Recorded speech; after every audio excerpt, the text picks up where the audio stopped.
Good evening, and welcome to the August 24, 2026 meeting of the Menlo Park Planning Commission. I am Chair Ross Silverstein, and I thank you for joining us this evening. Established by state law, our city's planning commission is composed of 7 volunteer residents of Menlo Park appointed to 4-year terms by the city council. According to California state law, the planning commission shall do all of the following: prepare and periodically review and revise as necessary the general plan, implement the general plan through actions including but not limited to the administration of specific plans and zoning and subdivision ordinances, annually review the capital improvement program of the city or county and the local public works projects of other local agencies for their consistency with the general plan, endeavor to promote public interest in, comment on, and understanding of the general plan and regulations relating to it, consult and advise with public officials, agencies, public utility companies, civic, educational, professional, and other organizations and citizens generally concerning the implementation of the general plan, promote the coordination of local plans and programs with the plans and programs of other public agencies, and perform other functions as the legislative body provides, including conducting studies and preparing plans other than those required or authorized by this title. In addition, the commission reviews development proposals requiring a use permit, architectural control, a variance, minor subdivision, as well as environmental reviews associated with those projects. When applicable, the Planning Commission reviews below market rate housing agreements associated with those applications. The commission is the final decision-making body for these applications unless appealed to by the City Council or to the City Council. We encourage your active participation, whether you're an applicant or interested member of the public, and there will be an opportunity to speak publicly for each specific agenda item, as well as for general public comment. With that, I will call the roll. Vice Chair Baruzzi. Here. Commissioner Eric. Present. Commissioner Farrick. Here. Commissioner Headley. Here. Commissioner Schindler. Here. Commissioner Sillen. Here. And I am present, so we have all 7 commissioners in chambers, which is a quorum. Next item on our agenda is reports and announcement. Mr. Parada, are there any staff reports or announcements this evening? Yes, thank you, Chair Silverstein and members of the Planning Commission. One report from staff. So since the Planning Commission's last meeting, the council did review on August 11th the 335 Pierce Road project, specifically the tentative map and the request for a fee concession, I should say, excuse me. The council did approve the map unanimously and denied the fee waiver request under state density bonus law. So I wanted to provide that update to the Planning Commission. And that concludes my reports and announcements. Thank you. Do any commissioners have reports or announcements of their own? Vice Chair Baruzzi. Yeah, I just wanted to welcome a couple of Boy Scouts from our community to the council chambers. I think they're working on some kind of civics badge, and I think it's super cool to have our kids showing up and learning what we do, even when it's not that exciting. So welcome, Scouts. Thank you and welcome. Seeing no further public comments, we will move to item D, the public comment portion of our agenda. Under public comment, the public may address the commission on any subject not listed on the agenda. Each speaker may address the commission once under public comment for a limit of 3 minutes. You're not required to provide your name, district, or city of residence, but it's helpful. And the commission cannot act on items not listed on the agenda, and therefore, the commission cannot respond to non-agenda issues brought up under public comment other than to provide general information. Please know if you're here tonight to comment on one of our agenda items, you will have a chance to speak when we get to that item in the agenda. To learn how to participate, I'm going to turn to our clerk this evening, Mr. Ball, and begin the public comment period. Thank you, Chair Silverstein. Assistant Planner Matthew Ball. If any member of the public in the council chambers wishes to provide a public comment, please provide me with a comment card from the back table. If you're joining via Zoom, please press the hand icon, or if calling in, please press *9 on your keypad, and staff will be notified of your desire to speak. If multiple people are speaking from the same account, please let us know at the beginning of your time, and we will make sure each person gets a chance to speak.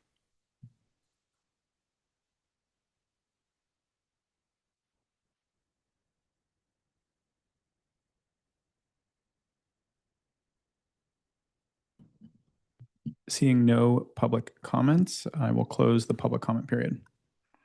The next item of our agenda is the consent calendar.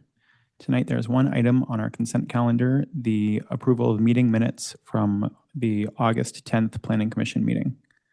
Mr. Ball, can you please provide instructions and open public comment for item E1? We are now taking public comment for item E1. As a reminder, for those participating in person, please provide me with the speaker card located at the back table. For those attending virtually, please press the hand icon. And for those calling into tonight's meeting, please click *9 on your keypad to notify staff you have a comment. This will now be the final call for item E1.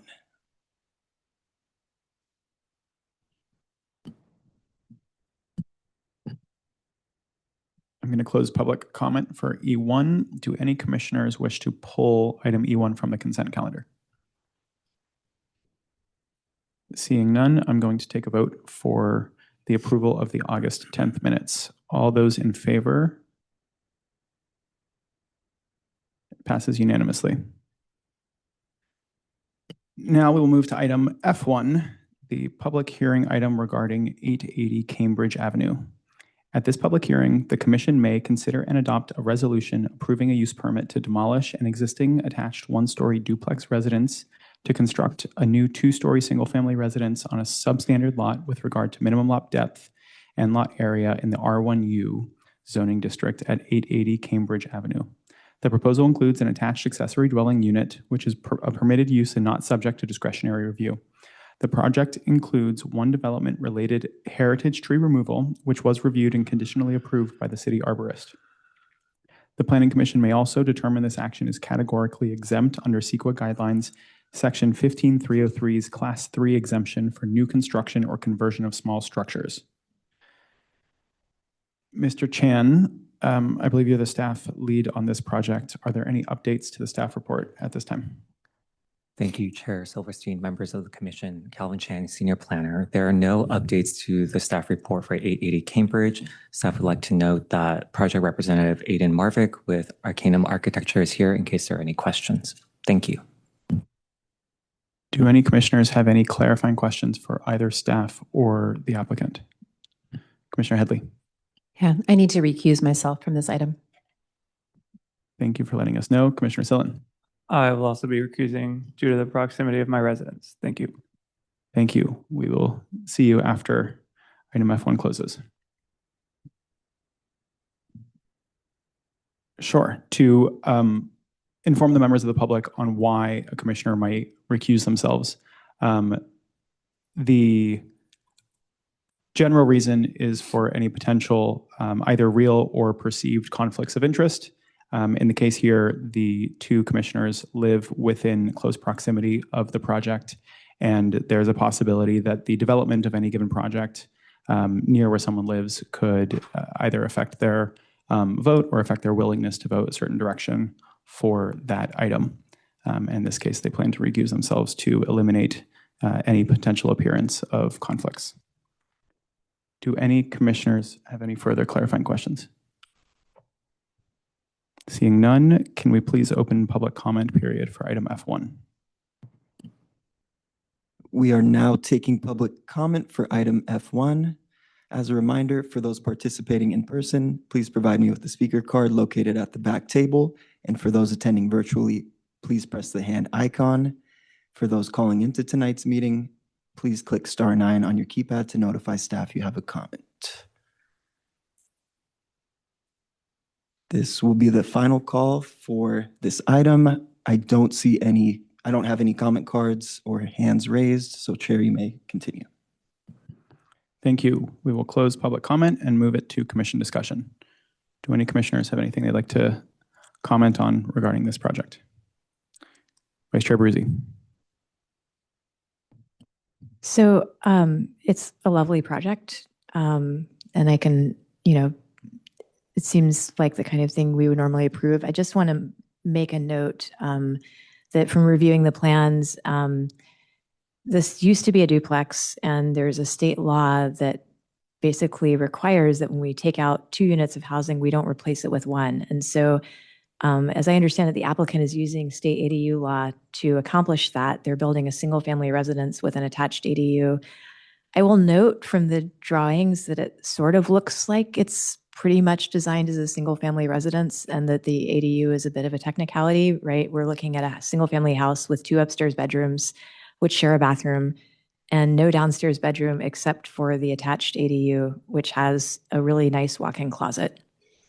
And I think it's a lovely residence. I wouldn't have any problem approving this. I just want to note for the record that this is an interesting use of state law.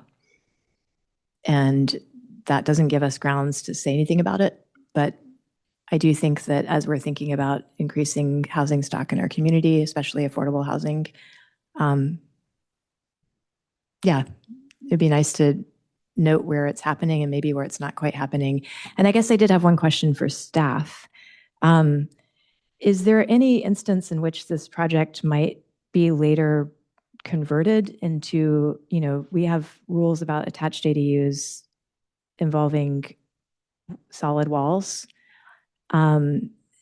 If this changed at some point in the future, if the family that it's being built for now or a future family was to say, take out a wall that's separating an attached ADU from the regular residence, would that be something that the city would note if it came for an application? And is this something that we would have jurisdiction over? Thank you, Vice Chair Baruzzi. Do you mean connecting the ADU to the primary residence with internal connection? Yes, that's exactly what I mean. So I don't believe that there would be any type of additional scrutiny. The ADU by itself currently has independent access. It's not internally connected. But if for some reason there was some desire by a future owner to do that, they would be within their right to do that. They would be within their right. They wouldn't need a permit from the city.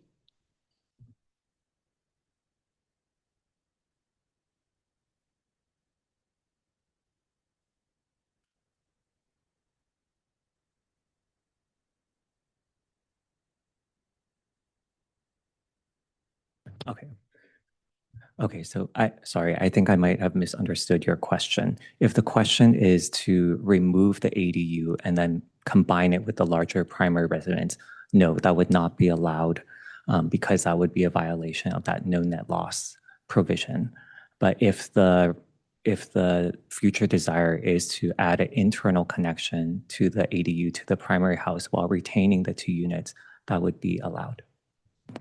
So one final question on this. I know we have a big item coming up later. What constitutes retaining the 2 units in the eyes of the city?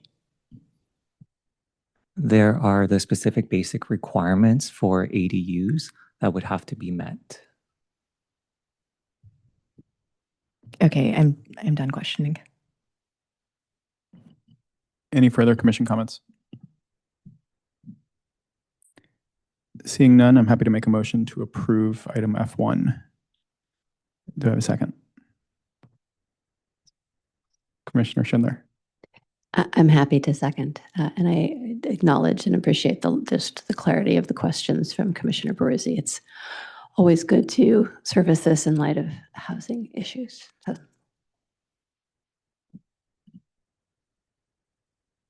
With a motion and a second, I will call the roll.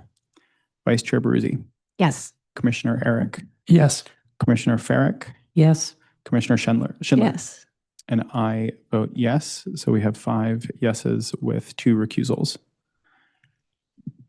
I'm going to pause for just a moment to allow Commissioners Headley and Sillen back into the room.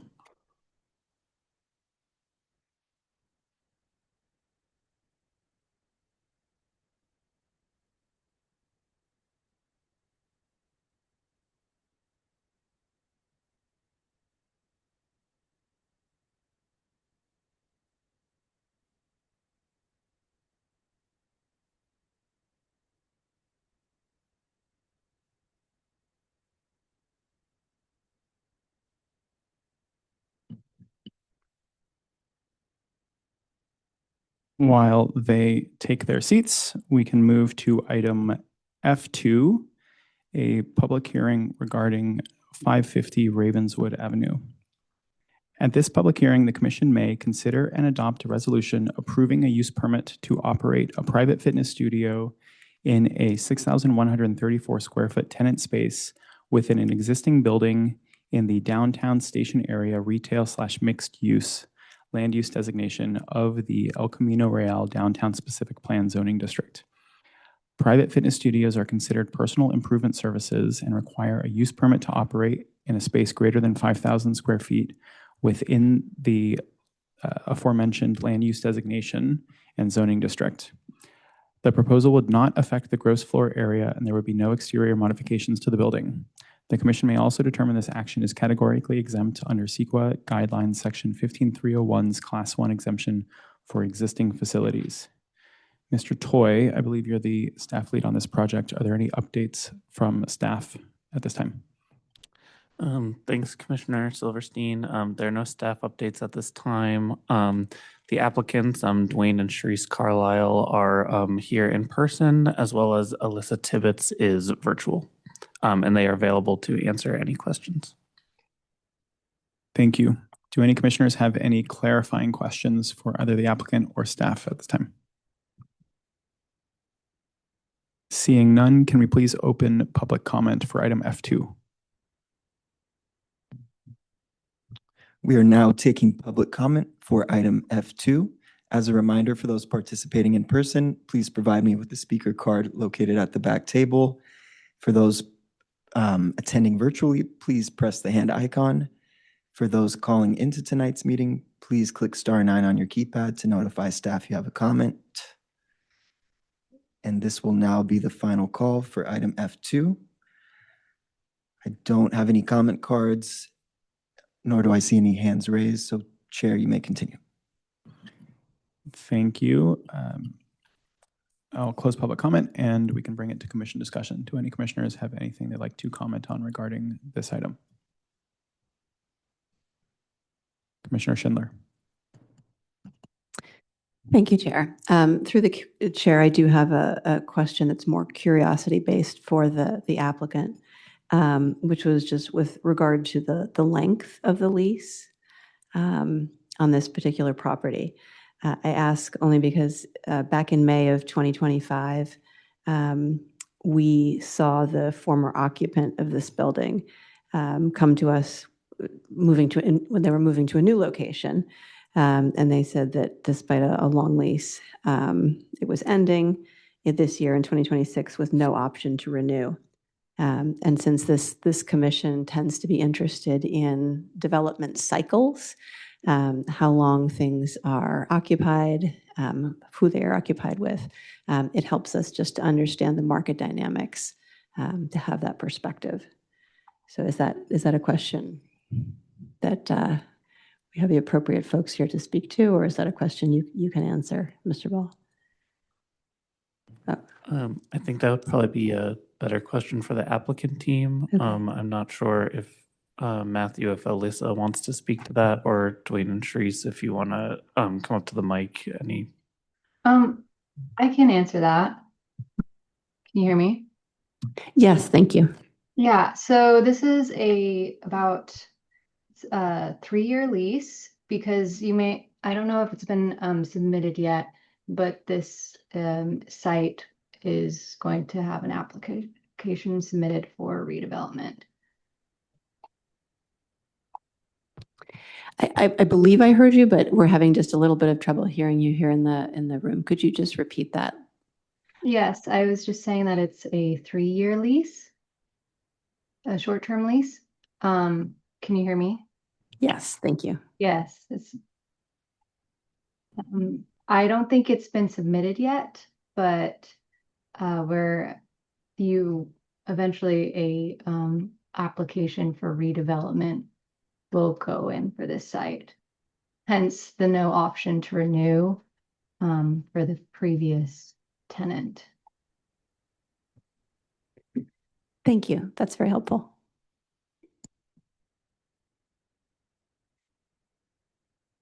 Do any commissioners have any further comments?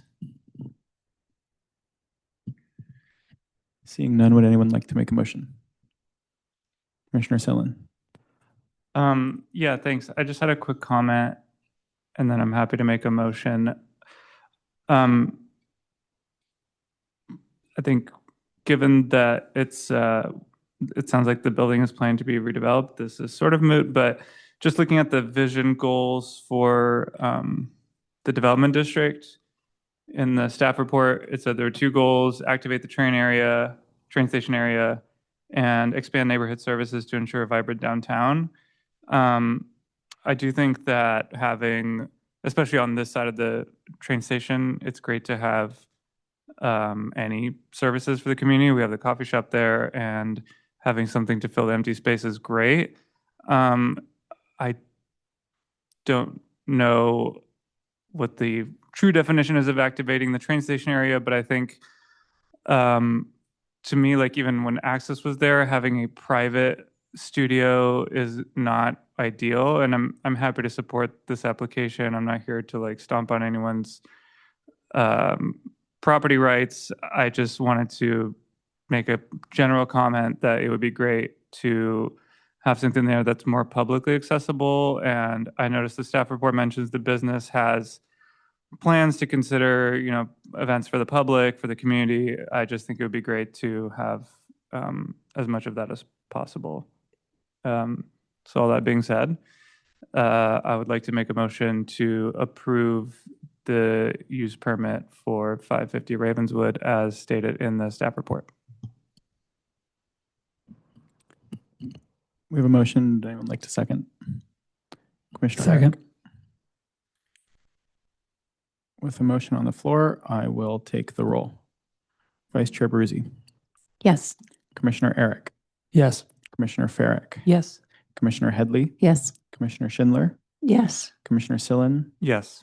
and I vote yes. So item F2 passes unanimously. With that, we can move to item G1, a study session with Presidio Bay Ventures regarding 345 Middlefield Road.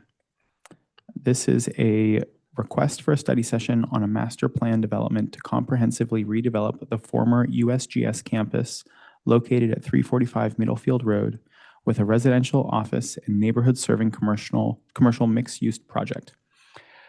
The proposed project includes requests for a development agreement, conditional development permit, zoning ordinance amendment, general plan amendment, rezoning, below market rate housing agreement, and vesting tentative subdivision map. The project would consist of approximately 713,000 square feet of office space, approximately 43,000 square feet of non-office commercial and amenity space, 670 multifamily residential units, and approximately 3 acres of publicly accessible open space. An environmental impact report will be prepared for the proposed project in compliance with the California Environmental Quality Act, CEQA. Mr. Turner, I believe you're the staff lead on this project. Does staff have any updates at this time? Yes, thank you, Chair Silverstein. I will start with a brief introduction, and then we'll move to the applicant presentation. So tonight we will be holding a study session for the redevelopment of 345 Middlefield Road. The purpose is to gain initial feedback from the commission and the public on the proposed project. No actions will be taken tonight. It's purely an opportunity to explore the project and receive some feedback. So, quick agenda. As I said, I'll give a brief introduction. Then the applicant has a presentation. We can take some initial clarifying questions from the commission to staff or the applicant, move into public comment, and then bring it back to the dais for commissioner discussion. So the project site is the former USGS Western Region headquarters, located at 345 Middlefield Road. The property consists of 2 parcels, approximately 17 acres in site, between Willow Road and Ravenswood Avenue. The property is currently zoned PF, which is public facilities, which generally allows use of the site by city, state, county, and federal governments, as well as public schools and other public facilities. Other uses that are not government uses can be allowed in the PF as conditional uses. Very quick project overview, which the applicant will go into more detail on. Project would demolish all buildings on site except for building 15, which we'll call building A in the plan set. And then the project consists of approximately 713,000 square feet of office. 300,000 of that is net new. This will be in 3 office buildings and then an expansion of building A with 3 additional stories. There would be 670 residential units. There'll be 2 purely residential buildings and then 1 mixed use building, which is also the amenity building. Approximately 40,000 square feet of neighborhood serving retail and commercial, and then 6 acres of open space, 3 of which would be publicly accessible open space. The project would need the following entitlements in order to enable the proposed project. So the applicant's requesting general plan amendment, zoning ordinance amendments, rezoning of the property. They're seeking a development agreement with the city, a conditional development permit, and then we would do architectural control, a vesting tentative map, and environmental review, which will be in the form of an EIR for the project.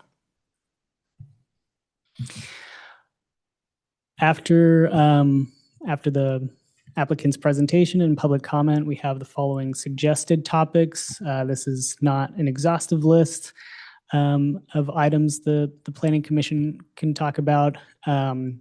So feel free to ask questions, discuss other topics, leave some of these topics off. It's open for commissioner discretion and discussion. We do have a couple updates to the staff report. So in the policy section of the report, we talked about a 5 hearing limit because the project is a housing development project. So since the project doesn't comply with the existing zoning and general plan designation, although it's considered a housing development project still, it is not limited to the 5 public hearings. And then we did receive 1 additional email after publication of the staff report from Patty Fry, which is sent directly to the commission. There's a copy by your computers, and it generally had concerns about jobs, housing, and balance, additional traffic, and then urges the commission to discuss what uses would be appropriate for that site. And the next steps after the study session, we'll provide the applicant with the feedback from the study session. We'll continue to review the plan set, the documents, which are currently in what we call completeness review. So that'll continue. We will select an EIR consultant and then hold a EIR scoping session in the near future. And with that, I can pass it over to the applicant.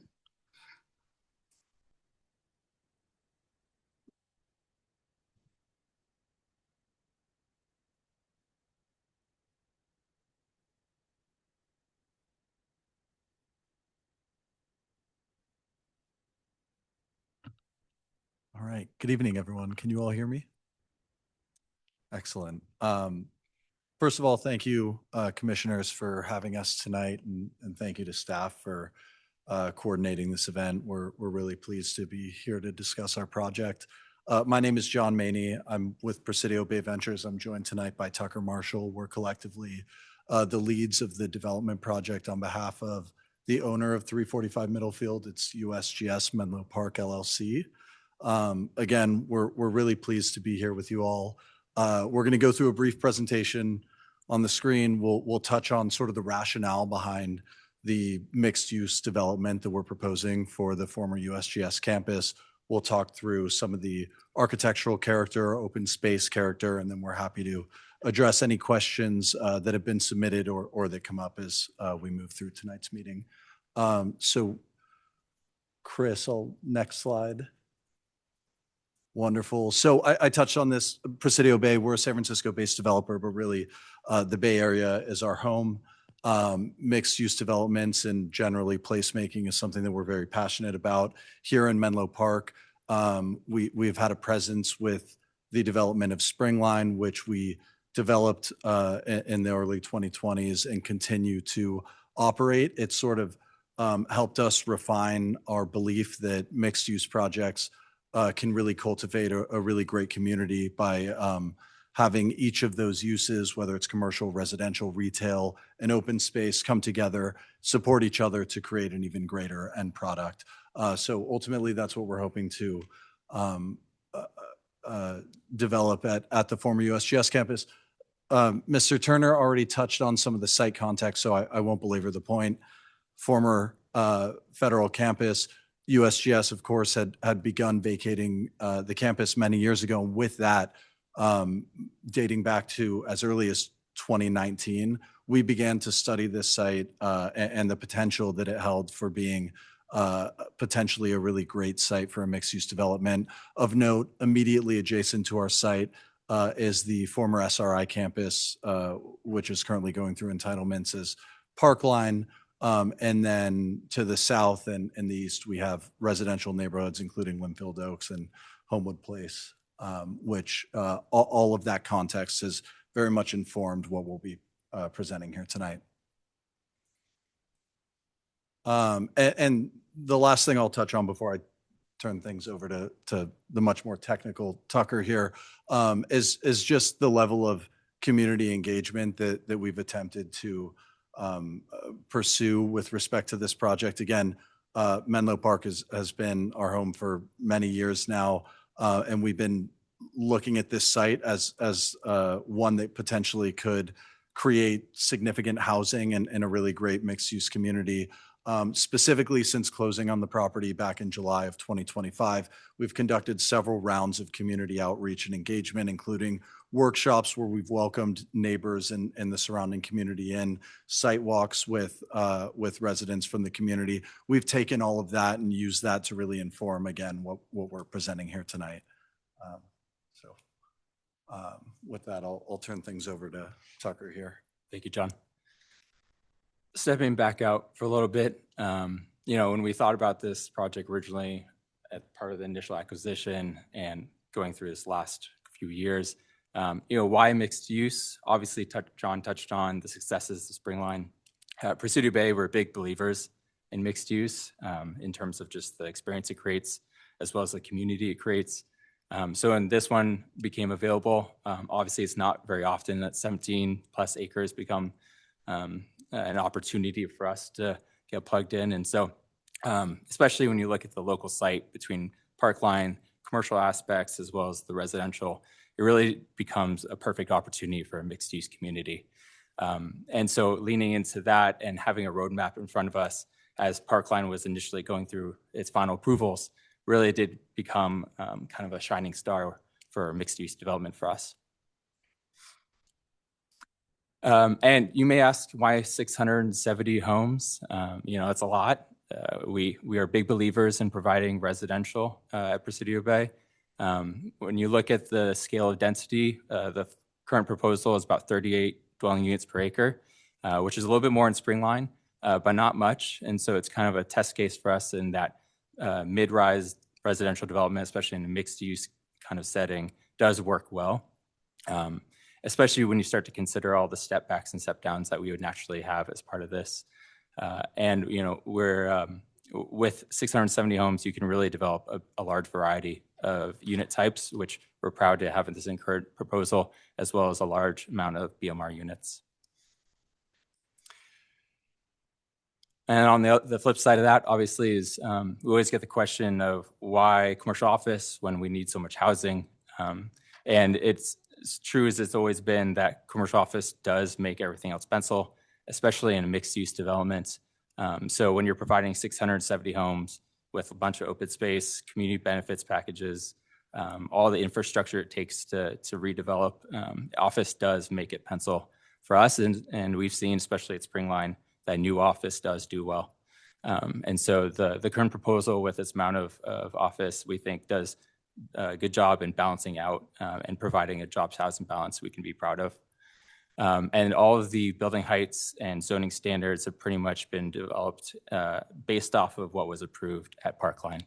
And so we're not hoping to kind of relitigate that and kind of use what was approved by the community and by yourselves and move forward. And so what does that look like from a high level program summary? So I mentioned the 670 units plus 70 in the housing units to jobs based off the San Mateo County Nexus method of calculation. Obviously, we are big believers in childcare as we have on a few different developments up and down the peninsula. So the maintenance of that on site, as well as the substantial public available open space and total open space, and amongst others, including covered parking and a good amount of distributed bike parking across the site. And we think when you look at those numbers in total, it does create a balanced mixed-use development that we can be proud of. And what does that look like? I won't stay here too long because I know a good amount of you have been looking at this site plan. But in blue, we obviously have the commercial building 15 or building A along Middlefield, assigned to the portion of the site that would be closer to the commercial, and then the residential closer to the residential. All of the parking for the commercial is all subgrade, and then the above ground and one below ground for the residential is all in a Texas wrap style. So every edge is kind of activated with residential units. You don't really have any kind of dead parts of the site where either there's above ground structured parking or services. Like every part of the site is meant to be lively and drive kind of the level of activity you would expect from mixed use development. And then just to touch on the building heights, like I mentioned, the non-residential building density standards and height standards are based off of what was approved at Parkline. Admittedly, we do have more density here than at Parkline for the residential. And that's to, as I mentioned earlier, to get to that 670 homes. And, we believe 670 is pretty much as much that could be provided within these standards without going into high rise, which we've heard throughout the community outreach process of how, we would never want to go there. And that's not something we believe in this kind of context anyways. And then when it comes to on the right-hand side, the various service entries and the back of house stuff that you don't really want to experience, we worked really hard with the architect teams to make sure that's all on the surrounding loop road. Nothing that really impacts the kind of publicly accessible experience in the central area where the redwoods kind of frame the event lawn, or any of the other neighborhoodly accessible parks, whether it be the play area, the park towards Homewood Place, or the entry canopy or survey park. When it comes to connectivity, on the left is your vehicular diagram. The main access to this site will be and continue to be Middlefield Road. We are only maintaining access to Homewood Place from an emergency vehicle access standpoint. We do anticipate and hope there would be enhanced connectivity with Parkline now that there are new proposals out, and that we can make sure that whether it be Seminary Drive or elsewhere to enhance those points of connection, especially from a pedestrian and bicycle point of view. So if you go to the next slide. On the left-hand side is our bicycle path and parking diagram. So we have various class 3, class 1 on-site bike paths connected to the bike paths on Middlefield Road. If you're living in Linfield Oaks, you can bike through the site, connect through Parkline, and go down to Burgess as proposed. If you're a pedestrian, as I mentioned a little bit earlier, we're big believers in the porosity and make sure that all parts of the ground floor are accessible and active for the community. And so as you can see kind of on the right-hand side, that diagram shows the level of pedestrian access to the site that we anticipate and hope gets developed. When it comes to the edges for the project, this has been a focus of us leading up to the last resubmission in June.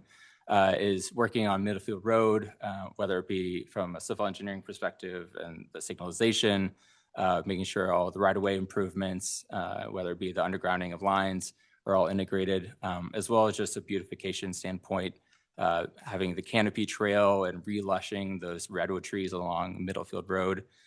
So if you're just a community member driving by on Middlefield, you kind of experience it from that point of view. Or if you're somebody coming home for the end of the day, the front door of the project feels pretty good.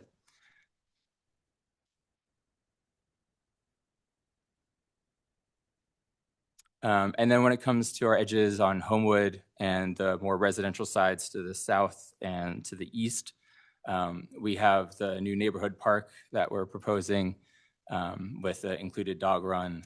We have a greenway, which really doubles as a fire access lane for the site. This is somewhere where kids can go biking, or you can walk your dog through it on the way to Burgess via Parkline. There's a lot of walk-up units there for residential, so it's meant to be kind of a front porch or back porch for everybody living on that ground floor. It's a concept we're pretty proud of, and we hope kind of stays with the project. And then when it comes to the edge immediate to the Homewood neighborhood, if you go back one, there's those Chinese elms that was actually something we learned through our site walks back in March and April. It was the importance of maintaining those to those neighbors. And so we've worked with the project arborist and city arborist to make sure that those trees are protected and remain through the construction activities as proposed.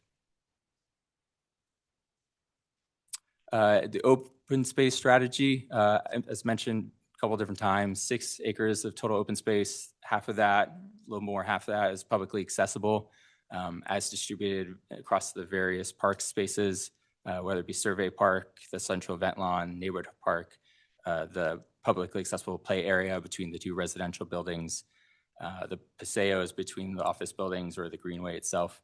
There's 121 heritage trees on site, so 58 of those we're able to maintain and protect, including all of the major redwood trees on site and a good amount of the oak trees. For the ones that we can't maintain just due to outlines or grading of the site for accessibility or the introduction of horizontal infrastructure for new streets, we are going to provide a replacement value of about $1 million in new trees across the site.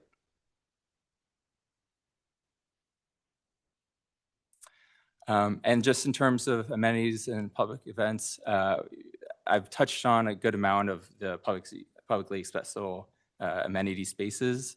But in terms of events, as you know, we're owners and operators at Springline. We're big believers in public events. Obviously, this is a slightly different location than Springline. It's more neighborhood focused. And so these events would be curtailed to that setting. Our project description has a good amount of detail in terms of what would be offered, but generally you're looking at kid-focused or dog-friendly types of events, wellness activations, a few seasonal things to keep it lively like summer nights, but nothing like large events, no large festivals or anything like that. Something that the local neighborhood could attend, or if you're living on site, it would be something to look forward to.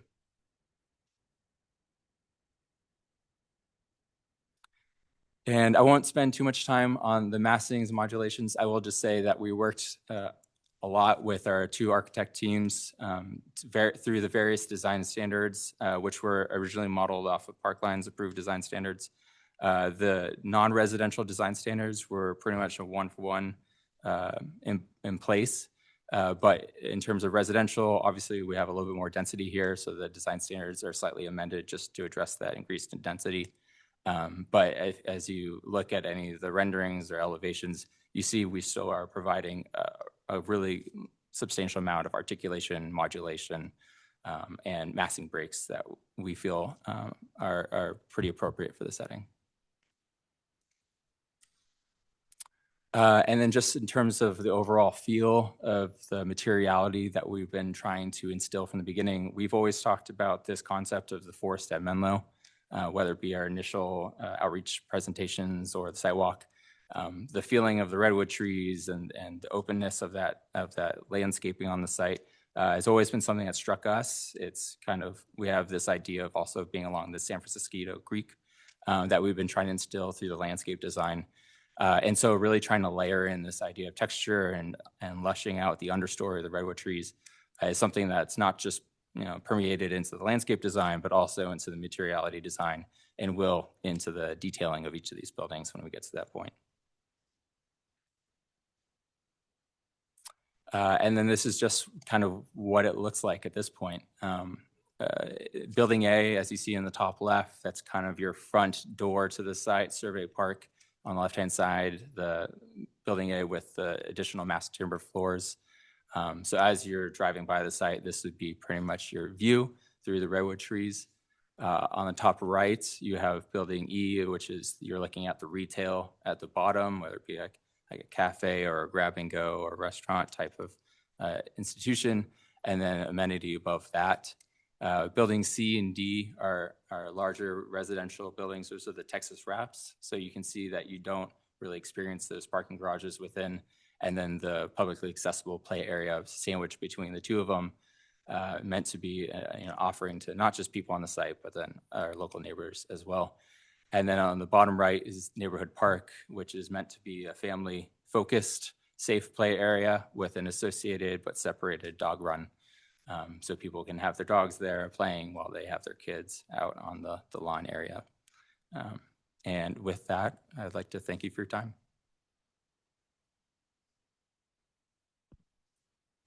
Thank you very much.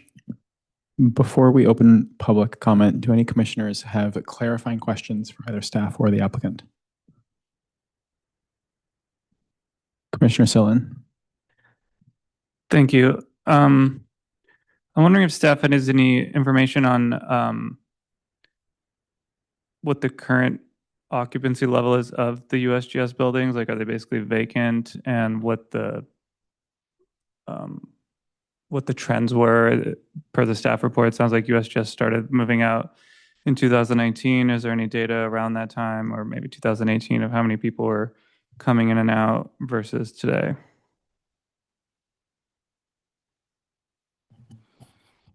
I think I might defer that to the applicant. I don't think we as staff really have information on the USGS's operations when they were still there. I know they were gradually moving out, but the applicant might have a better idea. Sure, thank you. What I can tell you is the site is currently vacant with the exception of one tenant, which is GeoKids. GeoKids is a nonprofit, or rather an unaffiliated with the GSA childcare operator that had previously existed and continues to exist on site. All of the GSA operations began moving off site, I believe, around 2020, and about half had relocated by around 2022. In terms of the total occupancy, I'm not sure exactly on the numbers. There's about 413,000 square feet of existing office and ancillary uses currently on site. Thank you. Vice Chair Bruzzi. Yeah, I was wondering if you could explain a little more about the math that got you to plus 70 units of jobs housing balance. That was interesting to me. Yeah, thank you, Vice Chair Bruzzi. So the math is a direct transfer from how it's calculated based off the San Mateo County Nexus study. And we had taken the calculation directly from the Housing Commission staff report from 2018 from Menlo Park. And the way the math types out is you have, for net new office, you have a creation of three jobs per 1,000 square feet. And that's for retail, it's 1.5 per 1,000 square feet. And then you consider the number of jobs or employees per household, and that's calculated as 1.53 per household. And then you take that total number, which we had required to just net out 599, and then our provision is 670, but it was on the decimal, so we provided a plus 70. Thanks, that helps. And In your presentation, you mentioned that part of the density considerations had to do with setbacks and step downs. Could you elaborate on what those considerations were and whether or not that actually affected what the end result could have been or was or is? Thank you, Chair Silverstein. Just to elaborate, when you talk about modulations in planning design or anything like that, articulations, it's something that we expect when it comes to making sure the mass doesn't feel as massive. We always expect to have to step back on top floors, break up long facades with massing breaks, like as we do in this one. Those kind of chunk plays usually take a significant number of units away rather than from the original box. And so when we had provided the 670 in the original application, we had already done some of that work to get close enough to feel that that was appropriate in anticipation of additional stepbacks and modulations that would be required. And in our resubmission, when we started to propose design standards based off of Parkline, we found that when we were going through those line by line, we were able to maintain our original kind of strategy and design for those modulations, massing step backs, massing step downs, and the sort. I guess my follow-up question is, were those required or imposed on the project, or was it more aesthetic and based on your general understanding of what works within the community, what your expectations were on feedback? Mhm. Or was there something that said you have to have various setbacks, there are various considerations in terms of height and I guess the level of imposingness that these buildings would have at the street level? Yeah, thank you for the clarification. It's a bit of both, to be honest. We understand the aesthetic appeal when it comes to breaking things down. That's kind of how you understand planning in California for the most part.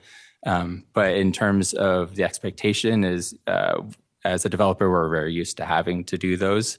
And so when we are looking at what was approved at Parkline and seeing those design standards, we came to expect that that would also be not required of us, but behooved us to kind of get ahead of it and to work that into our design intent from the get-go. Can I add on to that? Feel free to, yeah. So design standards like setbacks, a lot of that was informed, as Tucker said, from our neighbors. When we came up with, and it's in the presentation, we didn't really touch on it, but when we came up with the initial sort of vision for the site plan, we were looking at the original Parkline designs that had commercial located sort of on that southern, or call it plan south border of their site. So we had concentrated our commercial adjacent to that commercial. We had concentrated our residential uses adjacent to the existing residential neighborhoods. So when we were looking at how to build in massing breaks, we really looked at concentrating those along the sort of borders of where the Linfield Oaks and the Homewood Place neighbors are, so that the perceived height, right, for those neighbors would just be diminished. Thank you. Any further clarifying questions? Commissioner Sillen. Thank you. Okay, I believe this one is for staff, which is about the PF zoning designation, public facilities. I was just hoping to get a better understanding of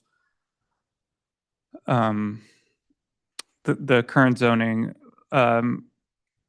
Two-part question. First, am I correct in understanding, based on the staff report, that basically give USGS or whoever has that designation like a carte blanche to build on the lot?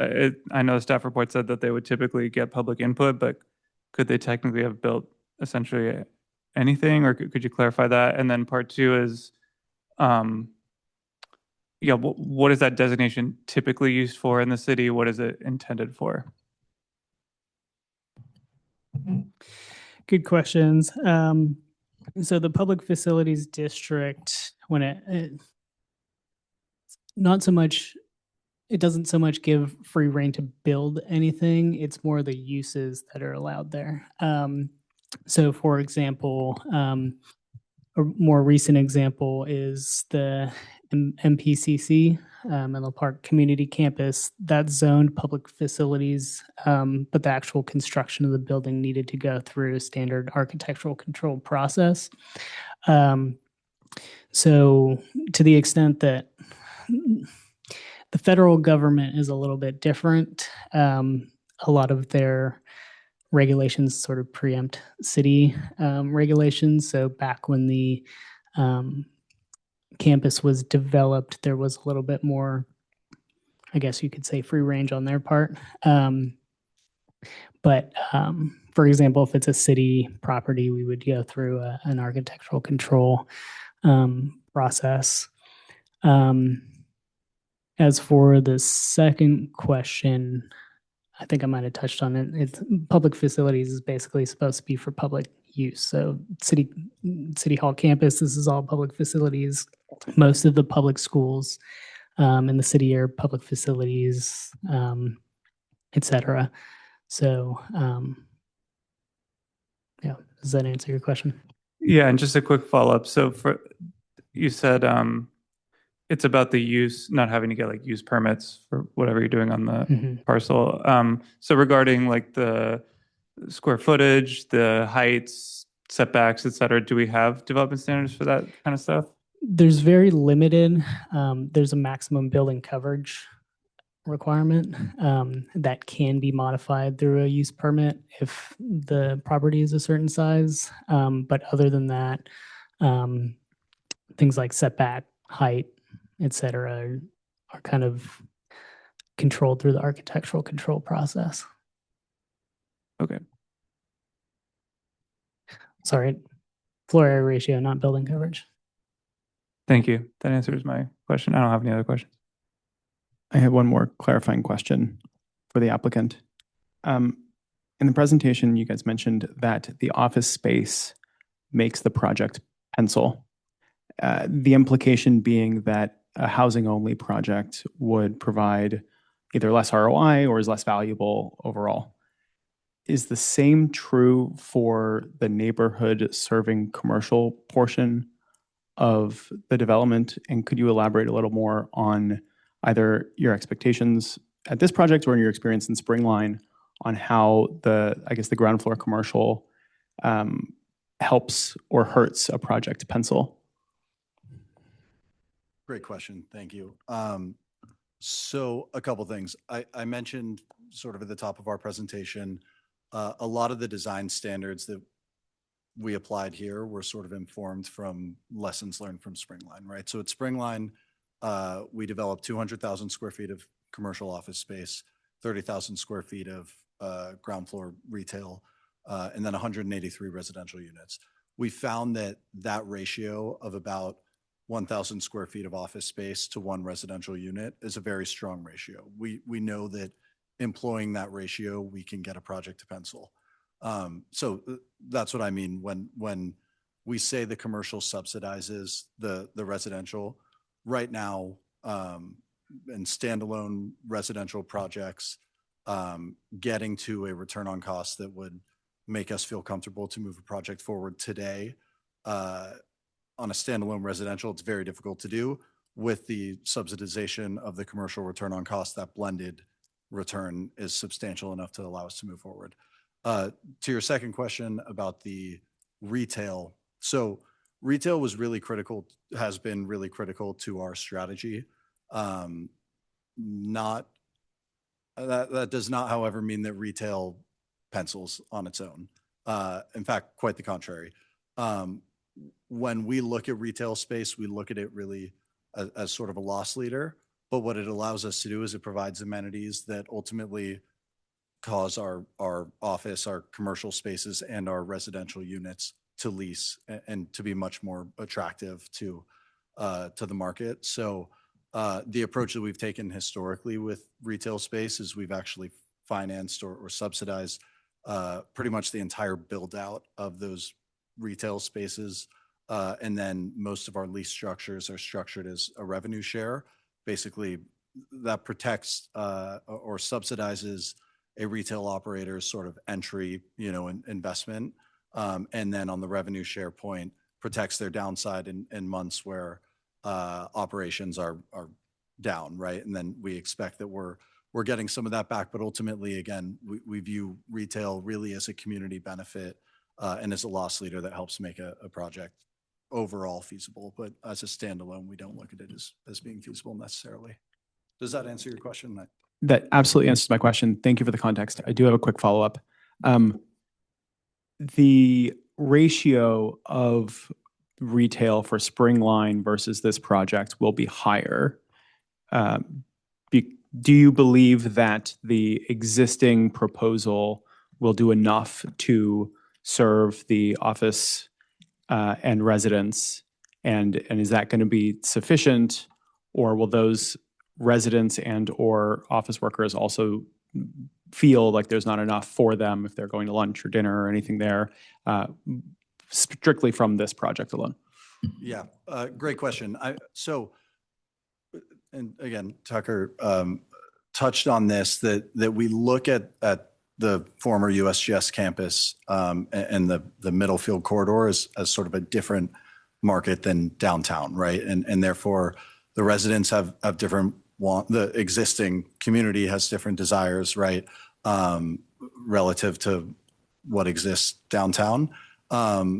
We know that traffic is something that people don't want to see an increase of, right? We know that people are very passionate about their businesses downtown and seeing those businesses be successful. So we did not necessarily feel that the former USGS campus was the right site to create a new retail district. And therefore, what we are providing is viewed much more as community serving. It's sufficient to allow commercial, office tenants to leave their office building and be able to grab lunch or get a coffee or have a meeting outside of the office. It's sufficient for your residences to, walk outside and feel like they're in a vibrant environment that actually warrants, spending time within the park and not having to, go on a stroll to grab a coffee or what have you. At the same time, we think that that's something that will serve the greater community. There's also the site is very walkable to Burgess Park, is very walkable to downtown, to Springline, and to what we expect to be 40,000 new square feet of retail space just off of Ravenswood. So we think that there will be sufficient retail to support everything that we're proposing. Thank you very much. Commissioner Sullivan. Thank you. You reminded me of just a question I ran into when I was going through the plans. For Building E, it was described as mixed use, which is residential plus retail plus amenity, if I'm not mistaken. So I'm just wondering if you could distinguish what in the proposal is an amenity versus retail. Like, what do those two things mean? Thank you, Commissioner Sun. So the ground floor is all planned to be retail. I mentioned earlier, cafe, grab and go, restaurant. So all of that is retail throughout the proposal. Amenity is admittedly a little bit general now for us. We don't have an operator on board. We expect it to be all private amenity. We don't know who exactly it's going to serve. Imagine on-site tenants. But we don't have a sense of program and operator yet. But those would all be above ground, so second floor and above, to serve tenants on site. The delineation is about 10,000 square feet for the retail and about 30,000 square feet for the amenity. Great, thank you. Any further any further clarifying questions before we move to public comment? Vice Chair Abruzzi. Yeah, one last question. And again, I feel it's funny in a study session or, like this, the delta between clarifying question and probing question that we'll ask after public comment. It's a little bit fuzzy in my mind, but this is a quick one.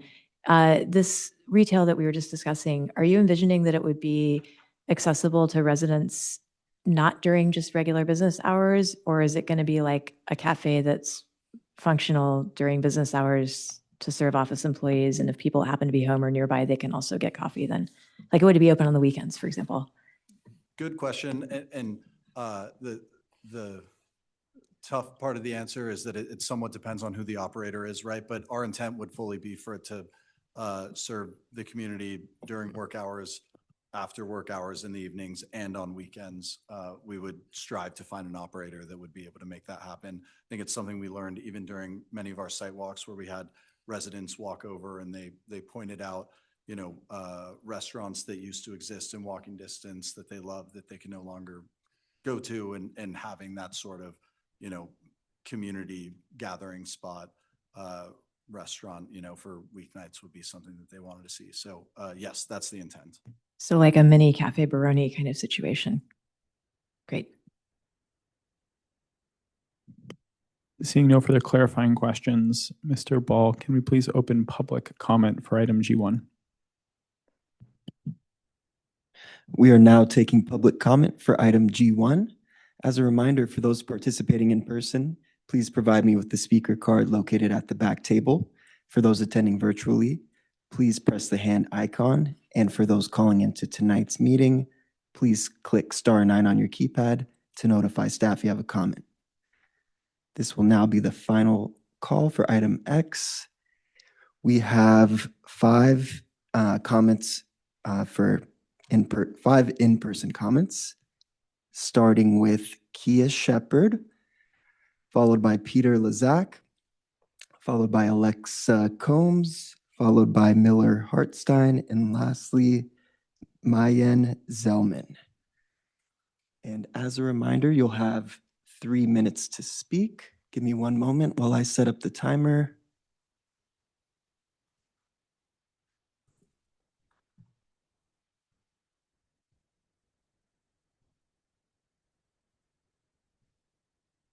Okay, the floor is yours.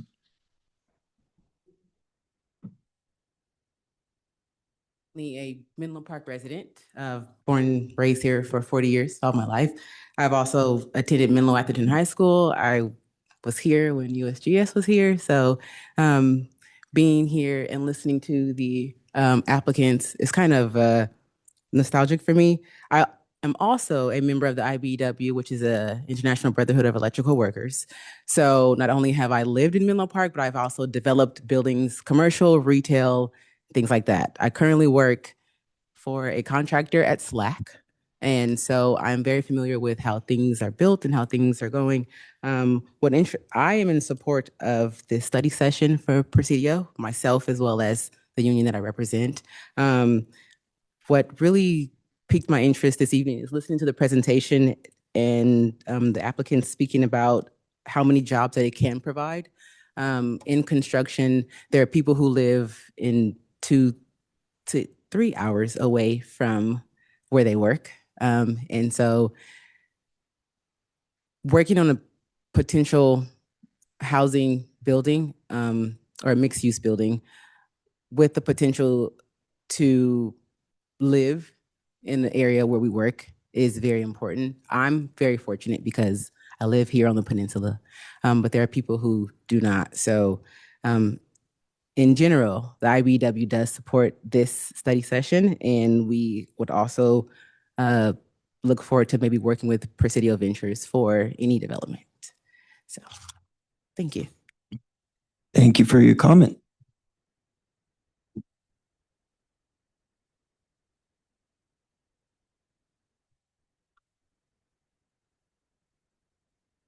Good evening, Chair, members of the Planning Commission. My name is Peter Lezak. I'm here representing the owners of the McCandless Office Buildings, 525, 535, 545 Middlefield Road.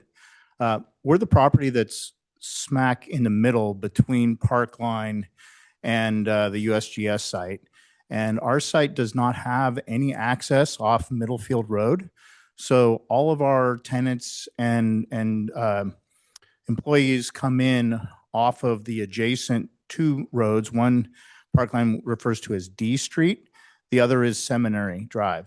And so the concern we have is that there's fairly significant traffic proposed between these 2 projects. There's already significant traffic on Middlefield. When you look at the EIR traffic study for the current Parkline project, the access off of Seminary is already going to be an F. And with a new intersection traffic signal there, it's going to be a D. The queuing, which I provided sample of in the letter that I provided in the comment, will show you that the stacking on the queuing is already so bad on the Parkline project that it will be almost impossible to get out of our site. That doesn't account for any of the traffic queuing going on this site because they haven't done their study yet. So we're very concerned that between the two projects, between Parkline alone and the two projects, that there's going to be significant traffic and access impacts to our property. We're working very closely with both parties. We really appreciate Presidio Bay. They are a good developer to work with, and we hope to be able to work these things out as the process goes on. We would note that we just don't think this particular site is appropriate for this level of development. When you look at what Parkline went through, most of their higher density is transit-oriented development, very close to the Caltrain station. The areas away from that, they transition out. They're looking to trade out some of their proposed design right now to doing some townhomes adjacent to our property. We think that's appropriate. We think the single-family neighborhood adjacent to this particular property should have buffering of, say, townhomes 16 to 20 of the acre, not really high-density housing like this. We recognize that we need housing in the city and that the city has a housing element, but we don't think that this is the best way to do it. We need a combination of balance between the right product and the right place. Also, I would note that in Parkline's design, they showed of their 800 units, 251 to be affordable units. So that's a 31% affordable housing ratio. These folks are proposing 15%. What we need for our housing element is affordable housing. They should increase their affordable to at least 30%. So we'll continue to make comments as the process goes along. We appreciate your feedback and thank you for letting us comment at the study session. Sorry, before you go, can I ask a quick follow-up question? Are your concerns with traffic and access specifically related to construction or upon project completion as well? Oh, no, the EIR is completely post-construction. Thank you. So construction, traffic, noise, all those things are an additional set of comments that I made. They're even worse. So thank you.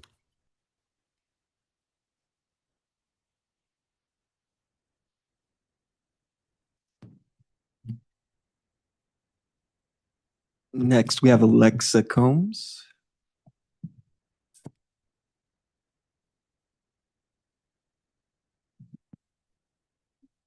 Good evening, Chair, Vice Chair, and Planning Commissioners. My name is Alexa Combs, and I'm President of the GeoKids Board of Directors and have two children who are proud alumni of the school. As you've heard, GeoKids is an early childhood education center. It's currently located on the property, and we've been there for nearly 40 years.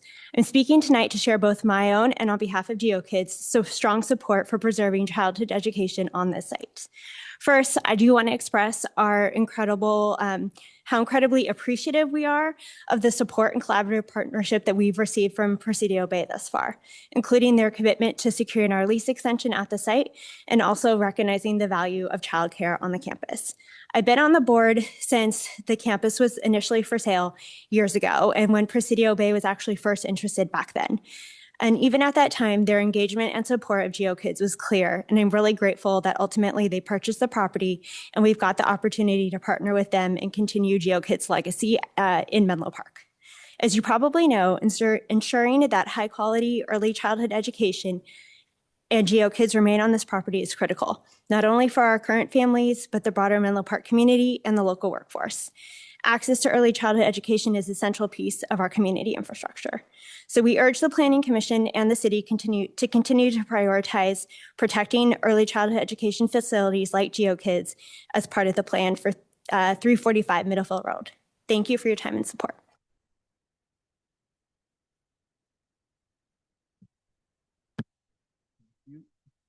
Thank you. Next, we have Miller Hartstein.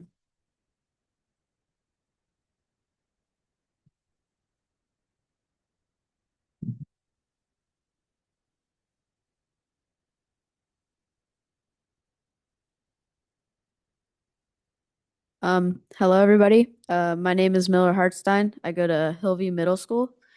I'm a Boy Scout in Troop 222. My question is about schools.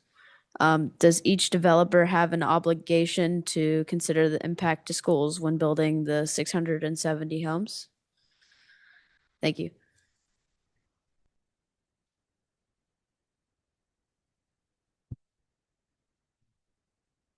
Thank you. And lastly, we have Mayan Zelman.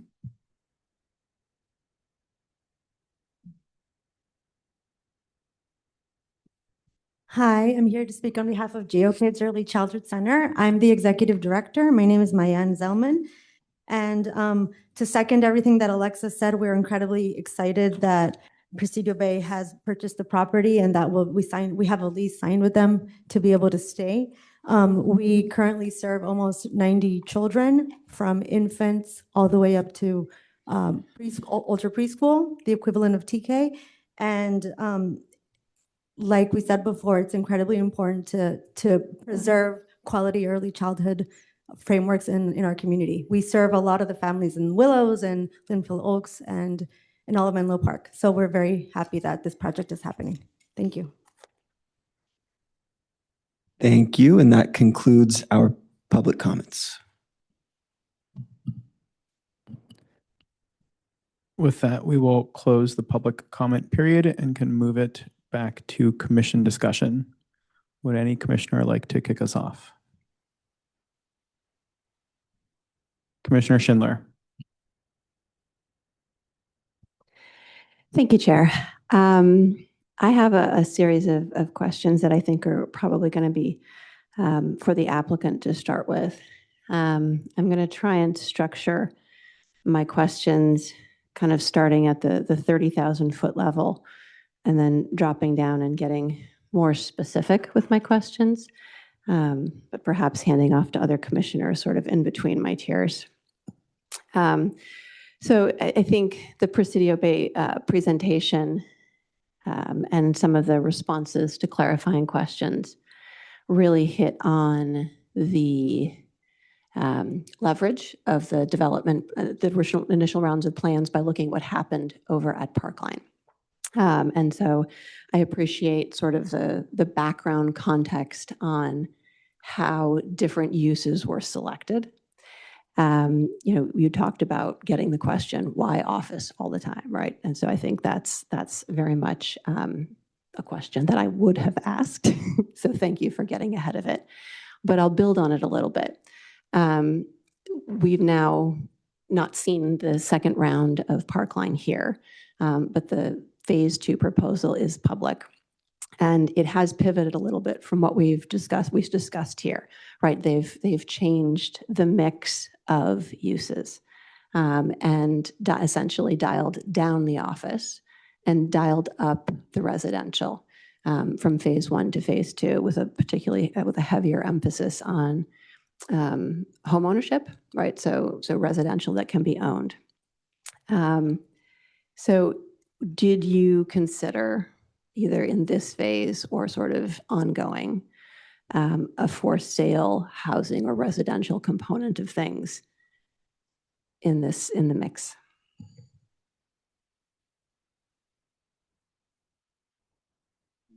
Started analyzing this site. We studied homeownership and townhomes as sort of a primary use. In fact, we anticipated that that's where a lot of interest would come from in terms of other buyers. Ultimately, we veered away from that approach because we were able to provide significantly more density from a housing perspective, so more units by taking the higher density mixed use approach that we took. Ultimately, I think a reasonable ratio would be 17 units to the acre if this were to be sort of a densely populated townhome community. And we're providing, well more than that, right? And ultimately, that's what we believe that the community wanted to see was more housing. And I think certainly folks who have heard feedback from this planning commission on multiple developments always hear a recurring theme of please more housing density. I think the thing that was interesting to me is the additional residential, right, for sale residential wasn't a substitution for other residential. It was swapped in for when they dialed down the office. So again, it was sort of, they're roughly at 2/3 residential and 1/3 office at this point in terms of square footage. So I think that was sort of my question. Have you considered is there anything in your analysis or anything in recent dynamics in the market that would change that balance? So I don't want to speak on behalf of Lane or sort of what drove their shift. What I can tell you is we feel very confident that there is demand for the commercial product that we're proposing. We're seeing sustained demand at Springline and recognize that will translate into what we're intending to deliver at the former USGS campus. If we were to increase some level of or let's say incorporate some level of lower density for sale product, I mean, the real byproduct of that would be something has to come away, right? And so we'd either be carving away at some of the higher density units and substituting that with lower density units. We would be condensing or diminishing the amount of public open space that we can provide, which we don't want to do. I don't know how much we touched on this, but the whole concept of the site plan was designed around retaining all of the existing redwoods. And so that was the first thing we did was we studied, okay, where are the redwoods? It creates that, fantastic sort of open space at the center of the site. And to add or incorporate lower density housing without diminishing the other two, commercial or residential uses would impede on our ability to create a really meaningful open space program. And then the final piece is substituting for commercial office space. Again, we feel that the commercial space is really necessary to delivering the amount of rental residential units, and to start sort of carving away at that commercial component, even if it meant bringing in some for sale units would significantly sort of impact the economics on the rental side. One other piece, I realize I'm rambling on here, is there's sort of a required scale within the lower density for sale product that you need to hit to be able to make it work. So for example, creating, a small enclave in substitution of one of the commercial buildings of, 25 units would not necessarily be something that would be feasible. We would be looking to do something really, my understanding, not that home building is by any means our bread and butter, but we would need to do, between 50 and 100 homes to be able to make it really make sense from a scale perspective. And it just totally shifts the sort of intent of the program. Thank you. That's sort of very helpful, just thinking about the specific development or the uses at that 30,000 foot level. I'll ask sort of one more series of questions at the 20,000 foot level, and then perhaps turn it over to other commissioners, and I'll bring my detailed questions back later. So in the context of residential, it was mentioned in the presentation, and it's been brought up that right now the proposal is 17% affordable. And I think a question that the city is constantly asking ourselves is, what can we do to provide more, to provide better affordable housing? And so there's also been this ongoing public discourse in Menlo Park about whether there's something the city could do with financial incentives to help address this question. So as experts sort of in this area, and having been through analysis and trade-offs and looking at all some of these different residential cost structures and revenue structures, can you help us understand what kinds of things could be done, if you've ever done these things or if you've heard of them, to have the city involved in either helping to cover a financial gap to bring up the percentage of affordable housing above 17%, to double it, for example. We'll just throw a number out there. Or to help fund specifically sort of lowering the AMI targets for the affordable units that are already planned. So I had an opportunity to share sort of this line of questioning, this line of thought with the Presidio Bay team. And so I think they had some very interesting thoughts to share here, and I think it's worth surfacing in this public venue. Sure, thank you. I'll take this one maybe in a few different parts. And so I'll start by sort of talking through the math equation that you laid out of, okay, what is the impact to the project's economics if you were to maintain the same? So we're proposing 17.5%, 17.6% BMR units at an average AMI of 80%. So a range, but averaging to 80%.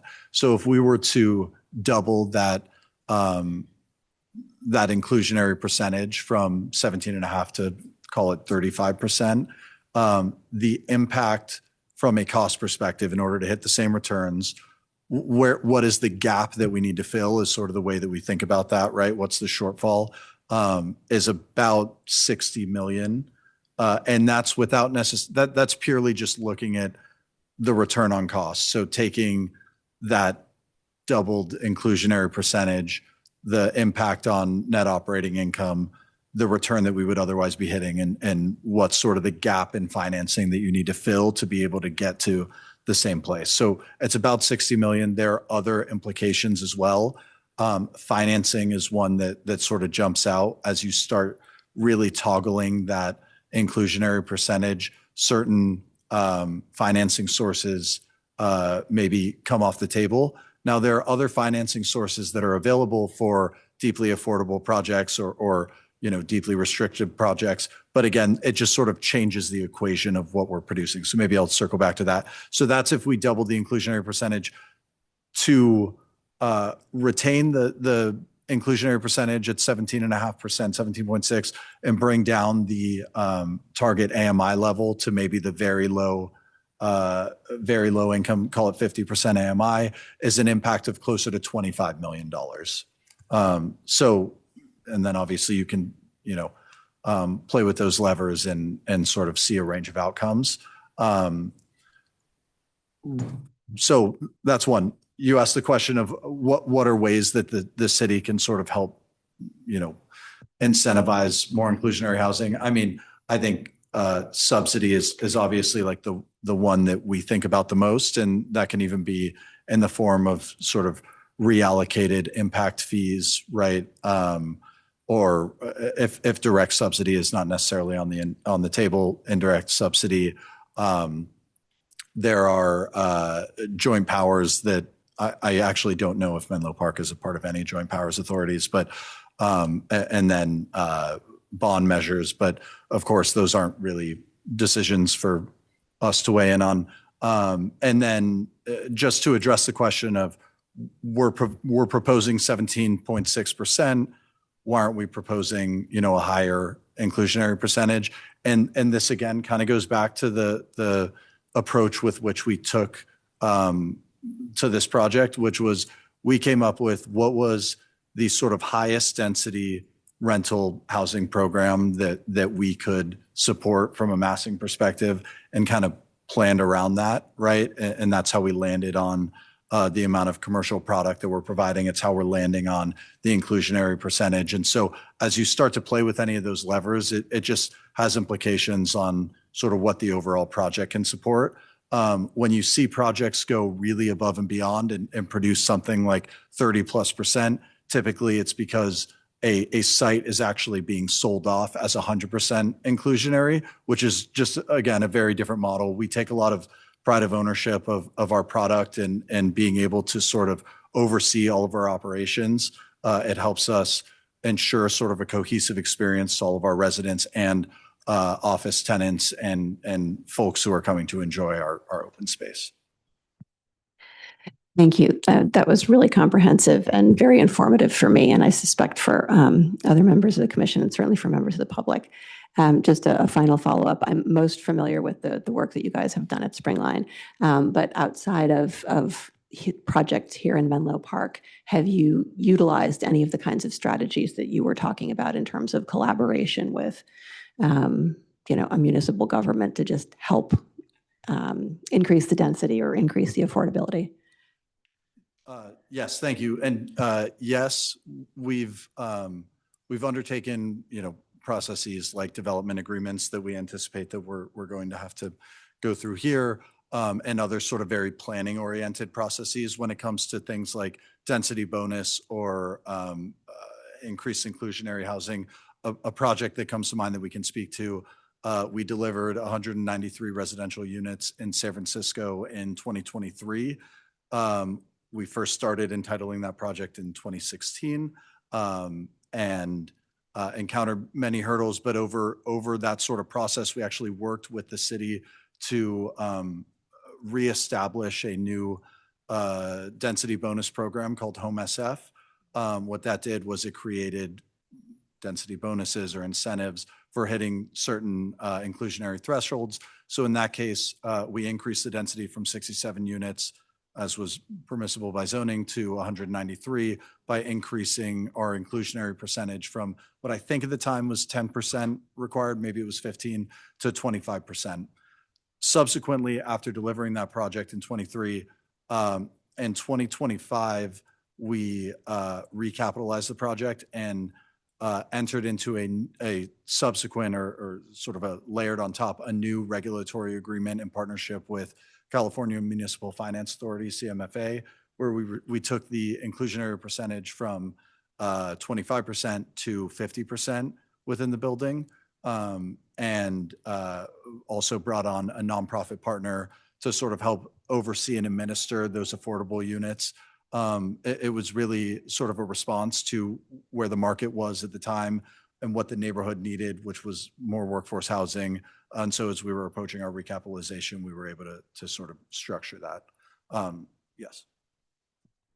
Thank you. Super helpful. I do have a list that goes on and on about questions like amenities, but I'm going to turn it over to other planning commissioners to ask questions, and I'll circle back later maybe. Vice Chair Bruzzi. Yeah, can I just quickly piggyback off this line of questioning while we still have it fresh in our minds? So what would it take for something similar to happen in Menlo Park? Like, are there density? I've just heard you say that the massing is kind of the key limitation that you're looking at.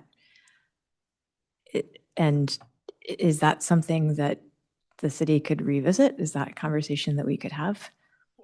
So candidly, we are sort of defining our own zoning or design standards, development standards as part of this process because we require a general plan change and a zoning amendment. We're creating our own zoning designation. Thank you, Tucker. So yes, in theory, we could certainly look at sort of pushing those limits. I think there's sort of two main constraints there. One is a cost constraint. We're currently sort of at the peak height that you can build before you trigger type 1 construction. So that's moving from stick build to steel concrete construction, which increases your cost by potentially 30+%. And so the reason that's relevant is you can make it work, but to justify moving to type 1 construction, you have to add significant height to really make it make sense. So that would not be taking the building from 7 stories to 8 stories, but more likely taking the building from 7 stories to 15 stories, which brings me to point number 2, which is I don't think there's a huge desire of our sort of immediate neighbors to see substantially more height. So instead, when we were looking at, again, going back to sort of coming up with the ideal massing and site layout, we thought about, okay, what's sort of the maximum density that we can provide while maintaining a type 5 construction type. So follow-up question to that, actually, had you considered using mass timber construction, and would that have changed the calculus? We do have mass timber, but for the commercial building, building A, it is more costly to do mass timber. It's type 3, so it's a little bit different. It changes your overall floor-to-floor height. It's not something we've studied directly, just because this model that we're employing, the Texas wrap, tends to be the most feasible. You see it kind of popped up and probably not recognized it up and down the peninsula, because it's become kind of the way to build at 6 to 7 stories, given the financial feasibility of doing a type 1 garage and then layering type 5 over that with a private podium on your level 2 or 3. No, you really, I mean, they are still updating codes. CBC is still getting updated. As of now, constructed products, you can see Oh Wow is doing some in Oakland, iRise, but at 6 to 7 stories, you don't really see it yet. You see it coming in the 12 to 15 story range. Yeah, I think I heard that the Molly Stone development in Palo Alto, they had been trying to use mass timber, and I don't think it ended up working out, but it was something they were considering. So let me pivot quickly to another thing I wanted to, well, actually, let me follow up with one more thing. So I know that there's been starting to be a little bit of aesthetic backlash, let's call it, against like the way that buildings have been massing, like larger developments with the articulated frontages.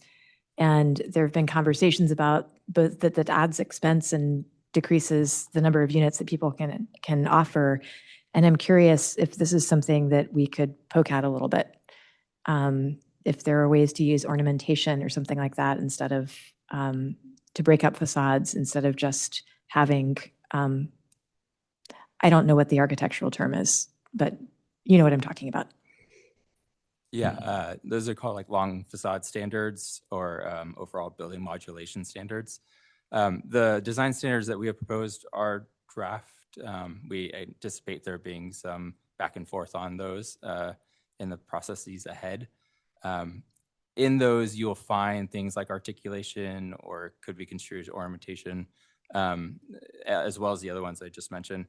Our design as employed now and working with our residential architect, RG Architecture, who we work with a lot in San Francisco, we did that initial design without having done design standards in a draft form yet. And the reason that we felt so confident in that design is because we've worked with them a lot in the past.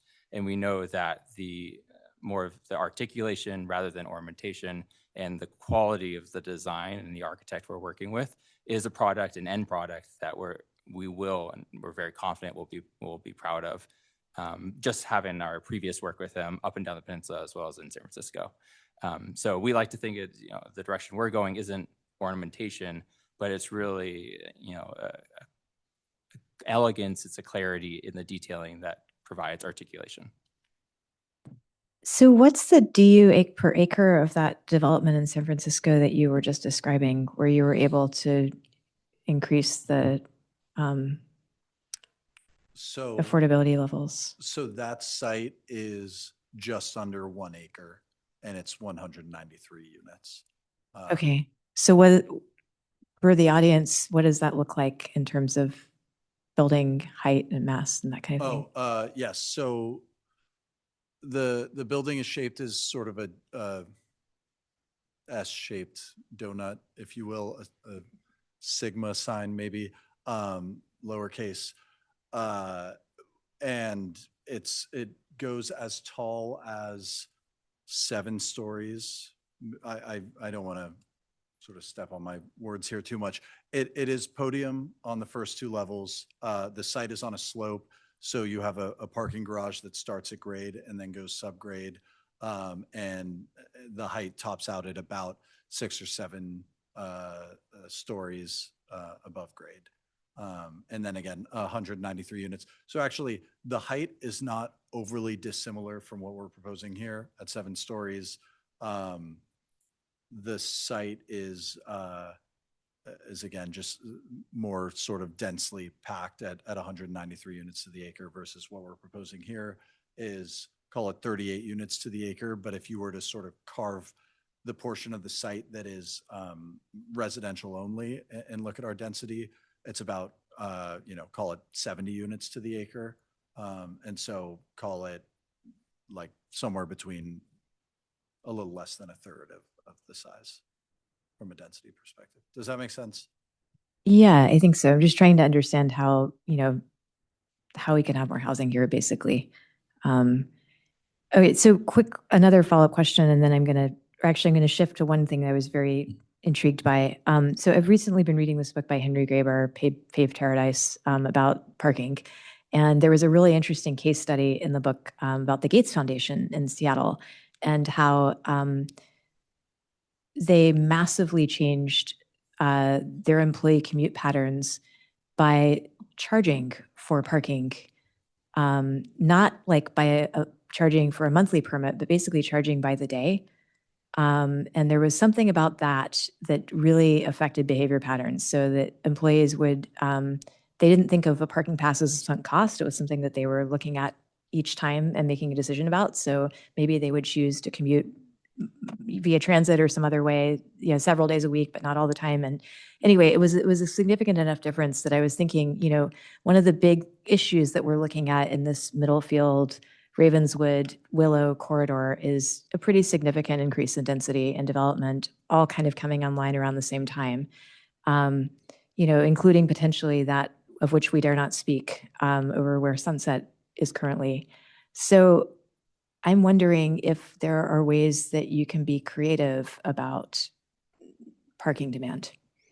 And I know that typically what we do, and I don't want to oversample on Parkline, even though I understand the temptation, is to just, go with the standard TDM. But I'm thinking that with all of this coming online at the same time,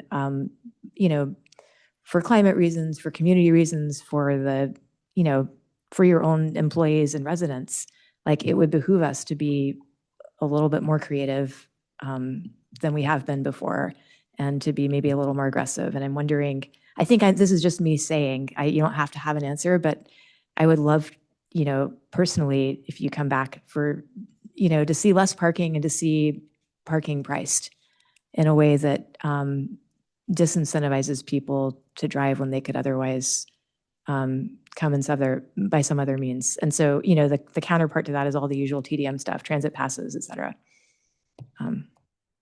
Yeah.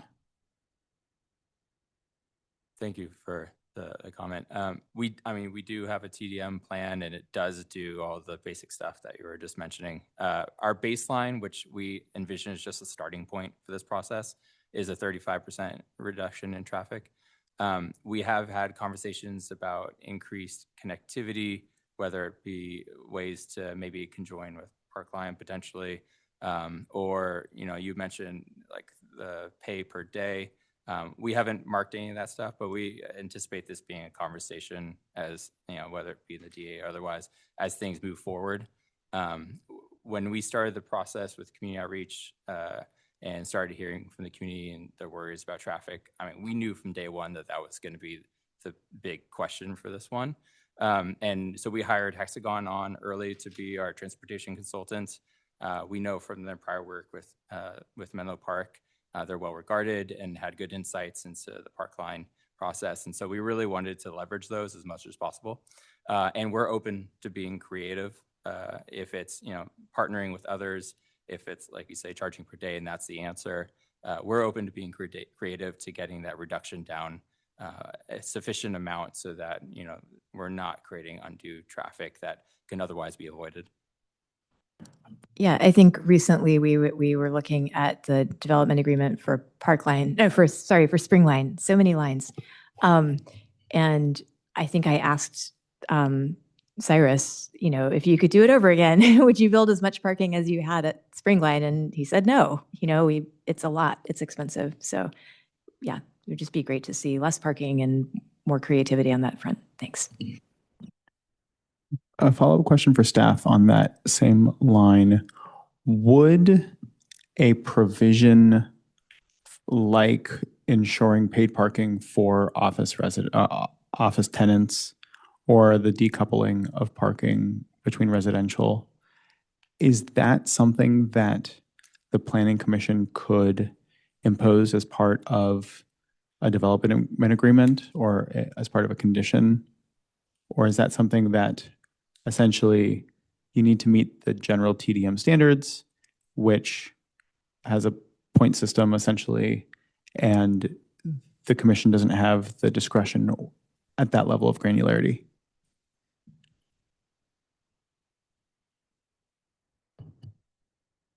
And I'm not suggesting this. I'm curious as to the scope.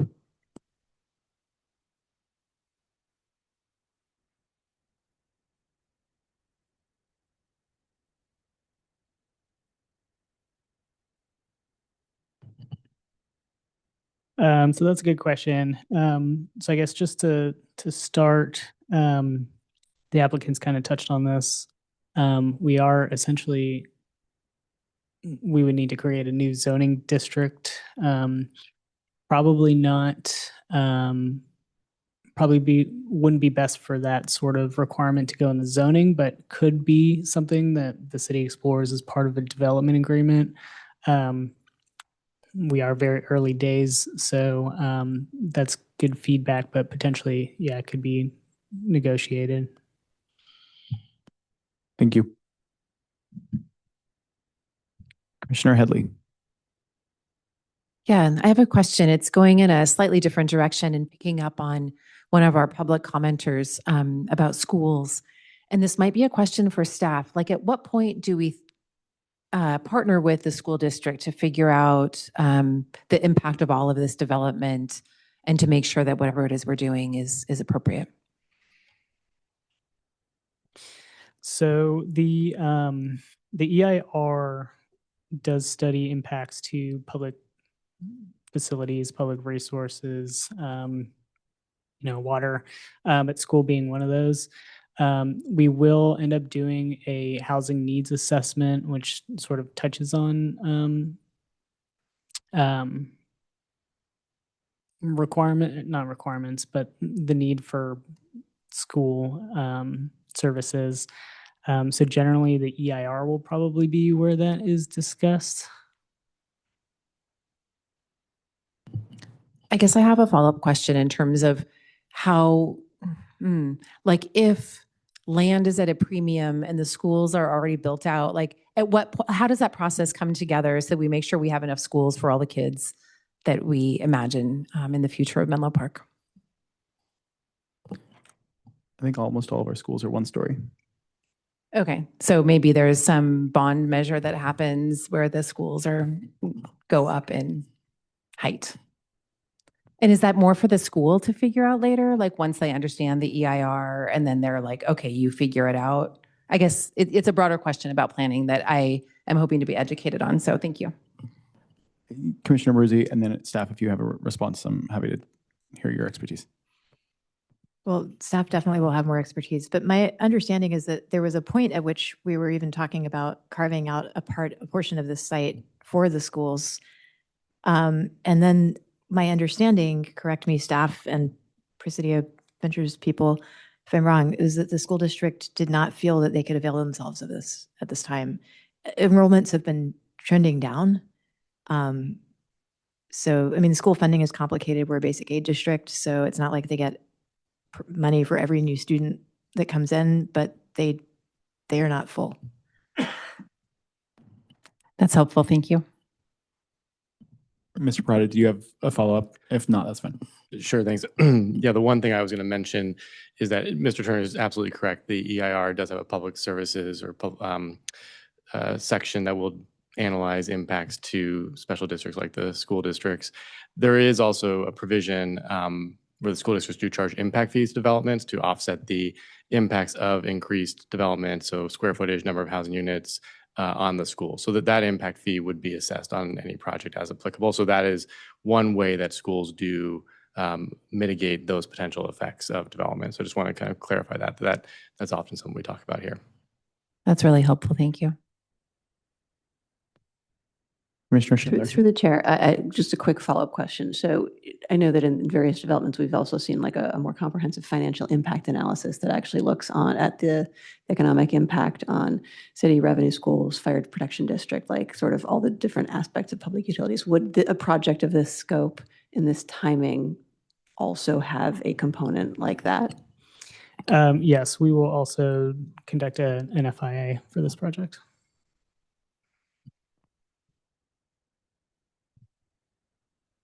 So I'd like to bring a line of thinking for discussion among the commission, which I'm still trying to wrap my head around and want perspective on. But there have been both public comments as well as conversation today around the concept of the jobs housing balance and how we think about office space versus housing within developments like these. And for anyone who's seen me comment on the commission here will know that I'm a strong proponent of housing and more housing within Menlo Park. But I also, I don't entirely feel comfortable around a lot of the discourse that is used when talking about jobs housing balance. I think the implication is that we have too many jobs and the only thing we need is housing, and any more jobs is just going to create more traffic or more concerns. And as long as we just only build housing, then we'll be able to solve all of our problems.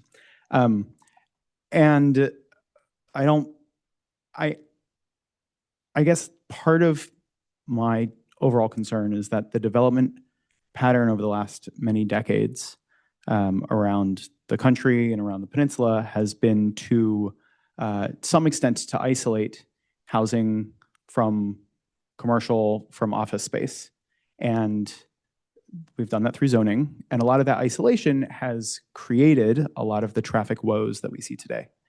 And to whatever extent we are concerned with the very hyper-local nature of the job housing balance within Menlo Park, I can appreciate, but at the same time, the more people who have the opportunity to work and live and shop and eat and recreate within our community as opposed to commuting far distances. And we have people who live in Menlo Park who work outside of it, and you know, we generally have a lot of sprawl.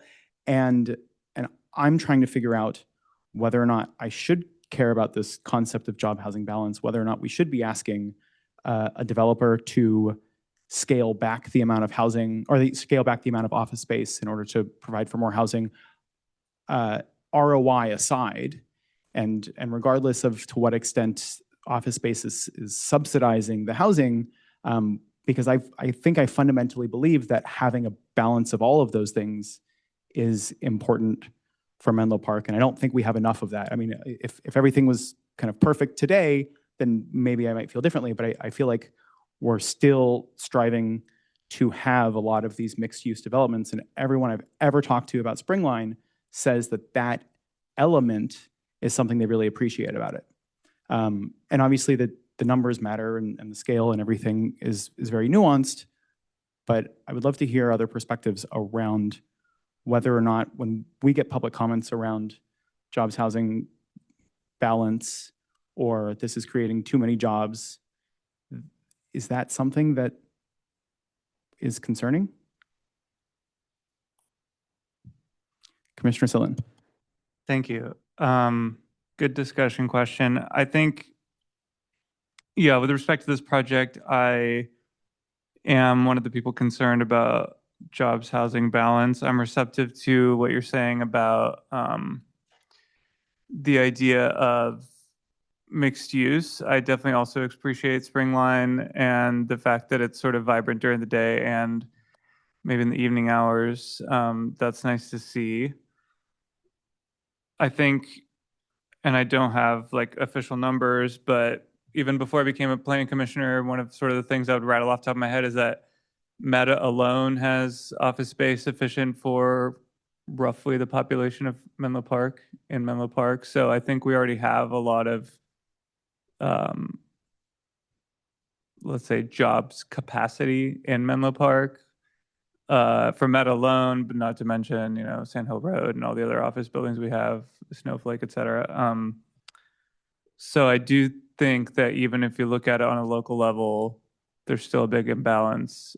Now you could say, okay, well, should we be building housing, let's say, on the other side of 101 from Meta for people to work at Meta?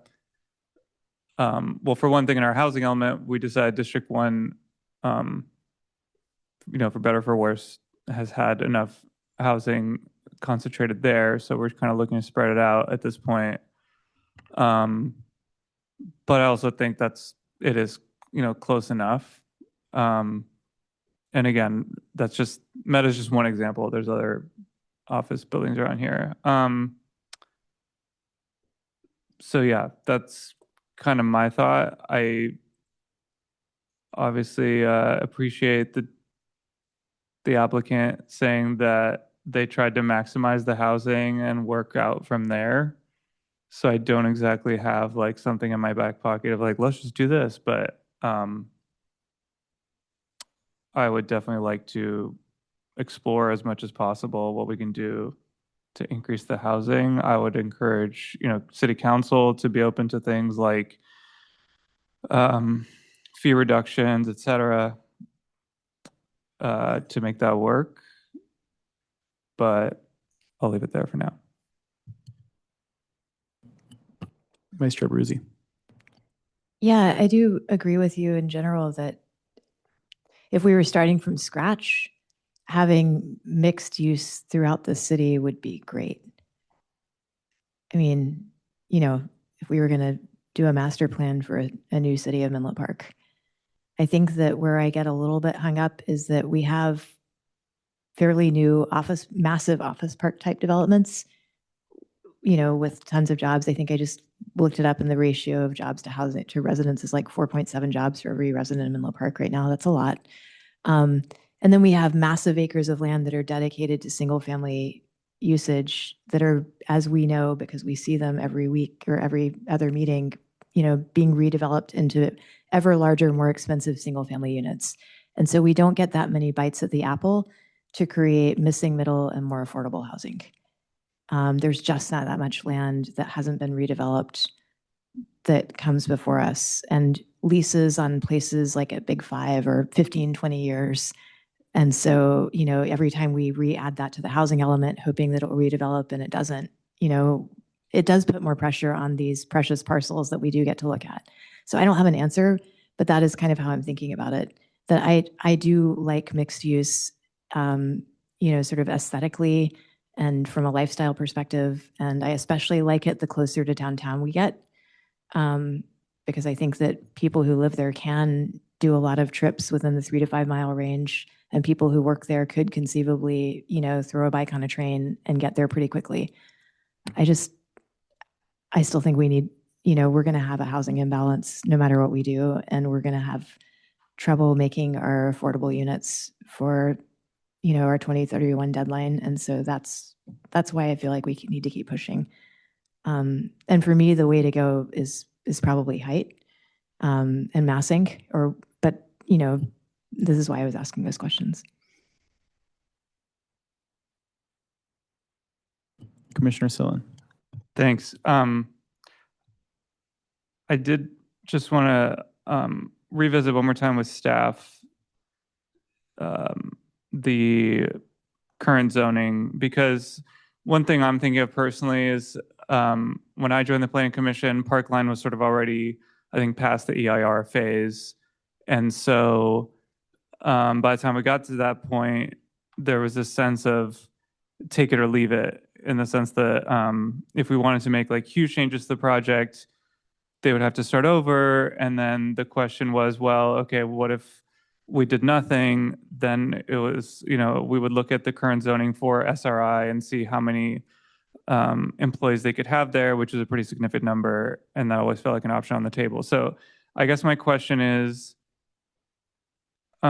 with the current zoning, what is possible to have at this parcel for a private owner? Like, what would they be able to build there? So I feel like I should have clarified when I was explaining the public facilities. So the code talks about conditional uses as, I'll read it directly so I don't miss anything. So all uses of existing facilities and or property by entities other than the above mentioned governmental agencies. So generally, they would be limited to using the existing facilities for if they wanted to come in and do private offices or something like that, instead of constructing new facilities. And no residential. So sorry, just to clarify, as it stands today, the existing buildings that are there could be used without a permit for any use? They would be conditional use, so they would need a use permit to occupy the buildings for private uses. Okay. A government agency could go in, like the city could buy it and use it without any discretionary approvals. Okay, thanks. And then another question I have is you mentioned the housing needs assessment for the EIR. What, I guess, for the square footage of the commercial, trying to think how to word my question. Given that the building is vacant right now, would it basically take the total commercial? Because in the presentation, to calculate the 70 units, of for the jobs housing imbalance, the presentation said, oh, we're 70 housing units over. That was based on net new square footage. For the housing needs assessment in the EIR, would it be done similarly, or would it be done on the total square footage of commercial, including what's already there, even if it's being demolished and rebuilt in some new form? And what is used to calculate, again, here was three jobs per 1,000 square feet. Can you please remind us in the housing needs assessment how the calculation works? There's a couple layers to that, so I'll try to answer them. So typically in the context of an EIR, it looks at an EIR usually assumes that like an existing building or development is occupied with whatever the allowed use is. So the housing needs assessment, the EIR generally, but the housing needs assessment to a degree would calculate both like the net new. It would calculate, what the current use would support as far as housing units, but it would focus more on the net new and like change of use. So that's one thing. I am not an expert on the density that they assume in the square foot households per square footage. I think the applicants took some of those numbers from San Mateo County Nexus study, which the consultant that we end up using for the H&A would probably use similar methodology in calculating that. Was there a third part to the question? No, that's it. And given the answer to the first part, I'm less concerned with the second part. So Okay. thank Gotcha. you. I wanted to make some general comments about the project, but I want to leave room for other commissioners to ask their questions before I do that. I have one question about parking. Commissioner Schindler has a question. I'm sorry, you probably go ahead with the parking, but I wanted to respond to the question that you posed to the commission, and then I did have a set of questions related to the amenities. So do you want to do parking first? No, you can go ahead. Okay. So just trying to reflect back on some of the questions that you posed sort of for broader themes, but applicable in the context of this project. The question about the jobs housing balance. So I'm not familiar with the specific methodology of the San Mateo County Nexus study, but I'm definitely going to go geek out over that. I did, as this commission knows, geek out over sort of how RENA numbers get assigned. My understanding of that, which I'll recap very briefly, helps inform my answer to your question, which is at a very high level, a jobs, housing balance isn't a city-specific question. It's more at a county level. And that opinion was informed when I went back and looked at how these RENA numbers which obviously Menlo Park has one, as does every other municipality in the state, right? And so two of the factors that go into thinking about RENA numbers are job proximity, as measured by auto distance. So essentially jobs within a 30-minute commute in a car is a consideration, and jobs within a 45-minute commute during transit, during a peak morning period. So to me, thinking about a city like Menlo Park, which is very uniquely shaped, right? Like we have more in common with our neighbors on the north side and the south side. Like we should be looking at things at the very least with our neighbors, maybe our county, maybe like 4 neighbors in each direction. So I am not particularly concerned about a jobs housing balance, certainly not within the context of a singular development. And I am concerned about having more housing for sure, absolutely. But I'm trying to sort of think broader and outside of specific municipal borders. Let's see the other. So in terms of mixed use, 100%.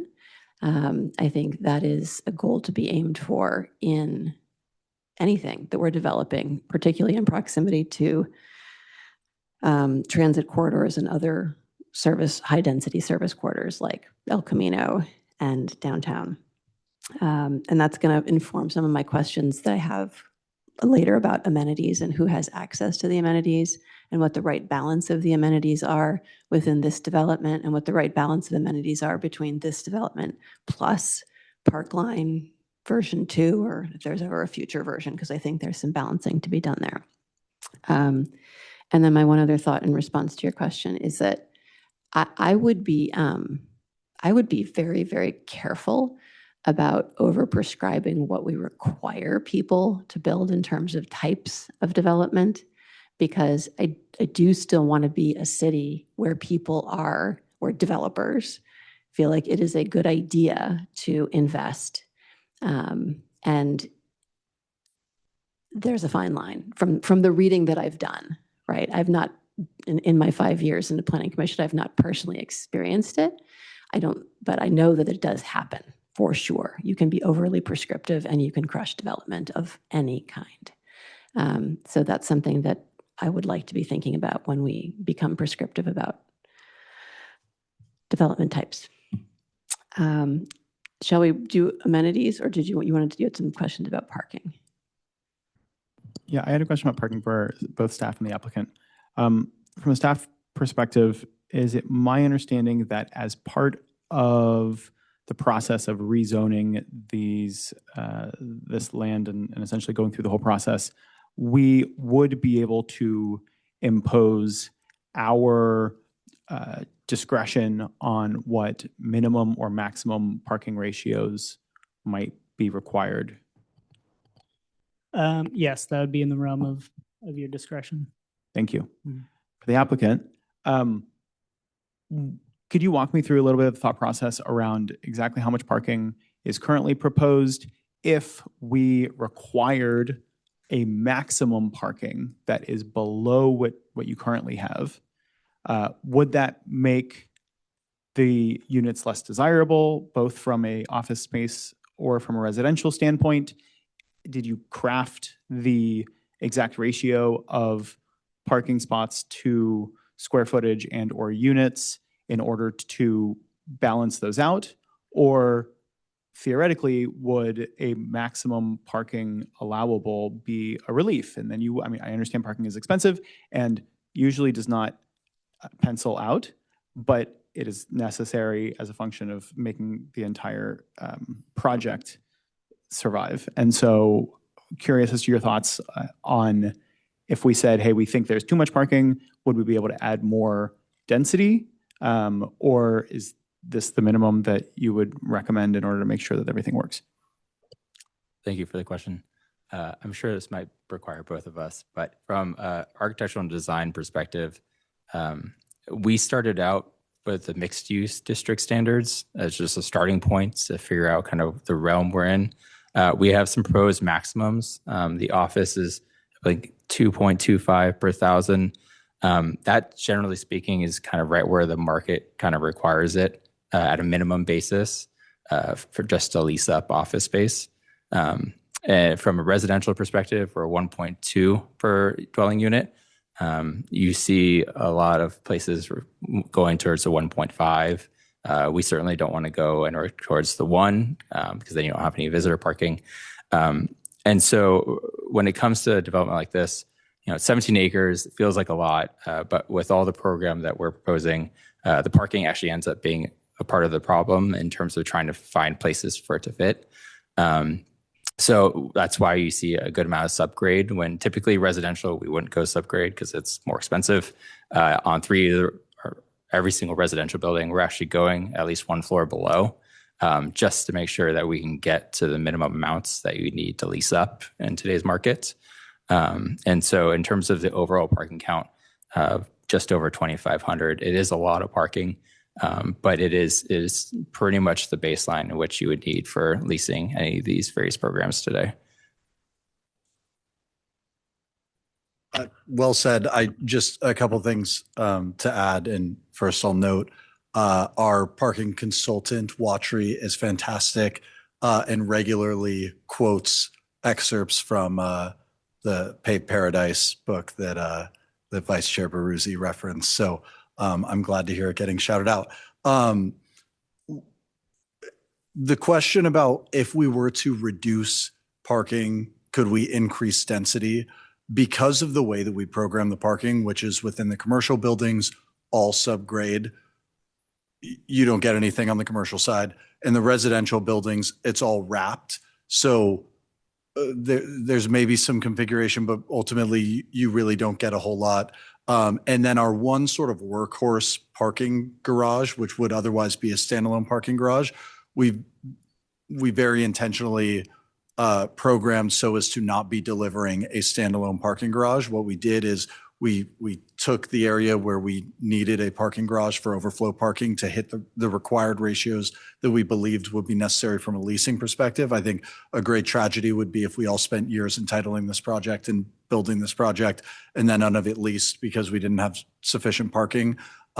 We wrapped that garage with active uses, so being residences, the amenity and retail program that we'll get to, and then in an effort to try and make it as sort of adaptable as possible, we actually put an active use on the parking, the roof of the parking garage as well.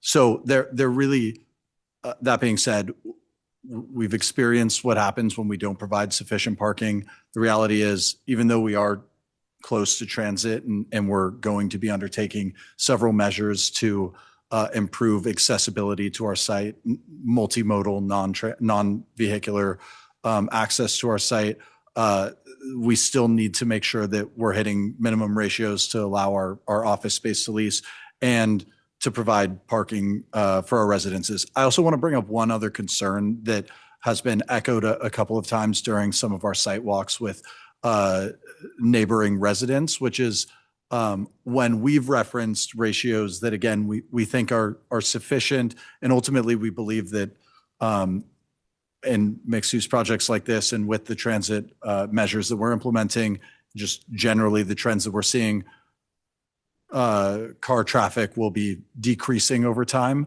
One of the concerns when we reference we're providing 1.25 cars per resident of neighbors is, well, that's not enough parking. And when those residents can't park or they have somebody visit, they're going to park in my neighborhood, right? And so I think there's a bit of an optics, battle that we need to ensure, as sort of stewards for our neighbors, that we're providing sufficient parking, that we are therefore not going to be taking over the neighboring streets with overflow parking. And sorry, one last point, that workforce garage, it is structured actually as a shared parking program. So what we've done is we've designed the parking so that during heavy traffic, like working hours, right, the office and retail tenants will be using that space. And then on off hours, residents will be, using that parking garage for overflow parking. So again, it just allows us to bring that parking count down as low as possible while still ensuring that we're providing sufficient parking. Did you have a comment, Commissioner Abruzzi? Yeah, can I sorry, you had mentioned the ratio for commercial that you thought was the sweet spot. Can you tell me one more time? So 2.25, 2.25 okay. per 1,000 square feet. There's a wide variance in sort of what our market standards. Yeah. Historically, conventional thinking would be somewhere closer to 3 to 3.3. So actually 2.25 is being relatively aggressive. But we believe that we're providing the sort of transit measures that help offset that. And ultimately, given the use that we anticipate here, we're providing sufficient parking. So I'm asking because in the revised plans for Parkline, which, is right next to this, it looks like they're looking at actually a much lower ratio. And I'm wondering, as you're sampling on their experience and thinking about what might work, I know it's a little farther away from the train, but I think what I'm looking at on is a total commercial parking of including retail, under 2,000. So I just wanted to throw that out there. We'll certainly study that. Okay. Again, I know, and they're a little ahead of you. So maybe, if that ends up being. Yeah, I will say we have had experience of delivering our own projects where we provided sub 2 parking stalls per 1,000 square feet. And on the commercial side, it can be difficult. Again, our experience only. So it's certainly something that we are sensitive to. Of course. I think location is important. At Springline, Tucker and I stopped in for dinner before coming here and parked in the parking garage, and there was plenty of parking available. So I think it can totally vary, but I think the important thing for us is to make sure that, at least from a leasing standpoint, we're able to provide those minimums so that, again, the project is able to lease and be successful. Yeah. Okay. Commissioner Schindler, did you want to continue? Yes, thank you. I think my questions are more, I'll try to make them thematic on the amenities. Many people have spoken about the importance of mixed use, right, which is sort of most successful, as I understand it, when you have facilities that the residents of the office or the residents of the homes can use, as well as people from the adjacent communities. So I wanted to be sure that I understood for the possible amenities, like who was assumed to be allowed to use things, and then within that group of who was allowed to use the facilities, who might you expect to be the primary users? And so I think restaurants or food and beverage is fairly straightforward to me, right? The daytime office workers, residents on evenings and weekends. But there were a couple where I was less clear about what the assumptions might be. So some of the amenity space was allocated hypothetically for a co-working space or a gym. There's a sport court on top of the parking garage. And so I guess that those are who would you assume is allowed to use those, and then who you think probably would be the most frequent consumers of those amenities? I'll address the first part, and then I don't know, Tucker may have some helpful context to add. The split that Tucker referenced of 10,000 square feet of retail versus, call it 30,000 square feet of amenity, is sort of the dividing line between call it like publicly accessible services and private amenity for the tenants. So, and obviously this is not accounting for the public open space, of which we're doing about 3 acres, and all of that is publicly accessible. The retail is sort of just that. It's public serving retail. The amenity space is envisioned as sort of private amenities for the tenants, whether it be, on the commercial or the residential side. And that sort of addresses more of like the programmed, call it like wellness, fitness uses. So I don't know if you have anything to add. Just a little bit extra color. Our project description has a good amount of information and the exact delineation between what we're considering public amenity versus private amenity down to the square footage. So it's just helpful to way to kind of think about it rather than just listen to us talk. In terms of the actual private amenity, how it operates, obviously we're really early in the process. We don't have an operator on board. They would obviously probably be offered to tenants on site. But to say, if there's a paying member of the neighborhood were to try to get access to the amenities, we're not discounting that and saying that that's not possible. We just haven't gotten that far in the process to be able to say whether that's the case or if it's office tenants and residents only. So understood that you want to be sure that those amenities add to the attractiveness both to the office and the residential. But I do think there's sort of an incremental opportunity here to add value to the community, right? And sort of bring people into this particular development who live nearby.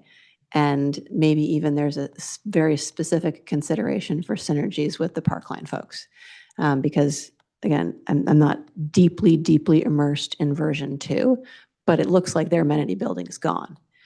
In favor of sort of this retail village. And I don't know if that means the gym is gone, but there might be an opportunity there. They're leaning into these 9 small retail spaces, which I imagine could be a big draw for your residential tenants and the office tenants and vice versa. I'm assuming another amenity question. The Child Care Center continues to be open to the same community scope that it's open to today, as opposed to narrowing it down to office or residential tenants? Yes, good question. Within that 1030 delineation, the 40,000 square feet is not including the childcare space. So the childcare square footage was accounted for in the commercial, in the office square footage, because that's the building that it's located in. The intent is that remains open to the public.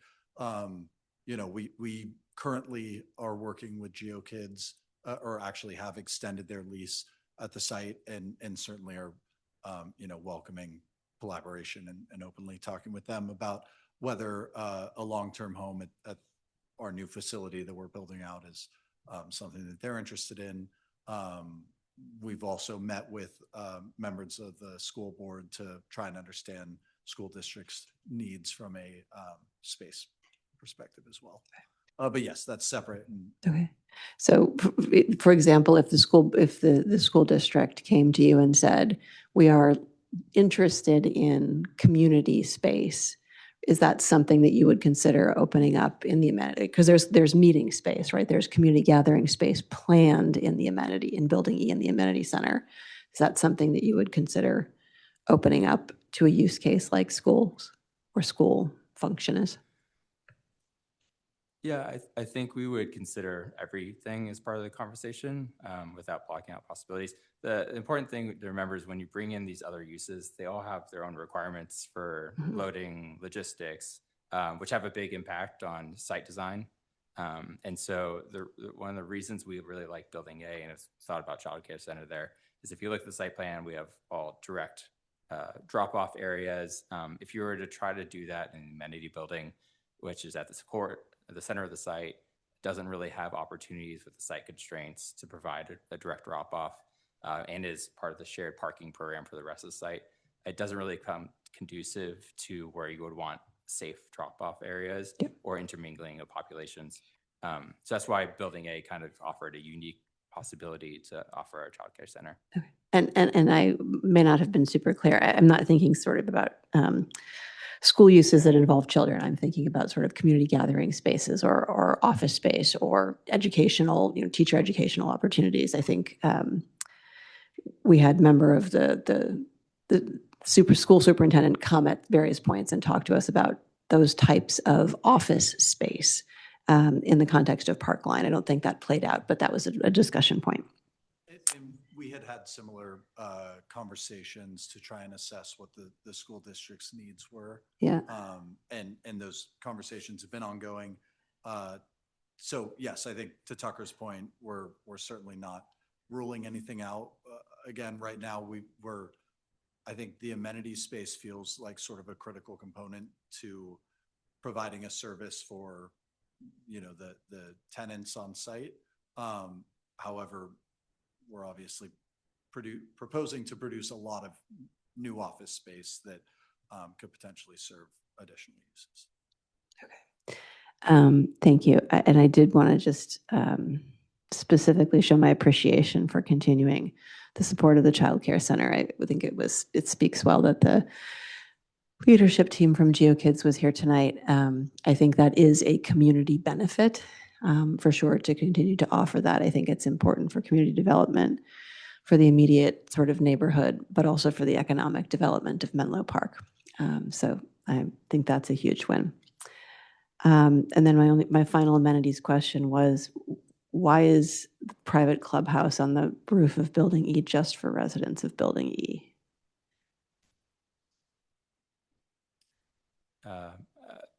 We haven't made, just like I mentioned earlier, we hadn't made any stipulation about offering to any specific population. So, oh, okay. I thought it said it was specific to residents of Building E. All tenants. Okay, got it. Thank you for clarifying that.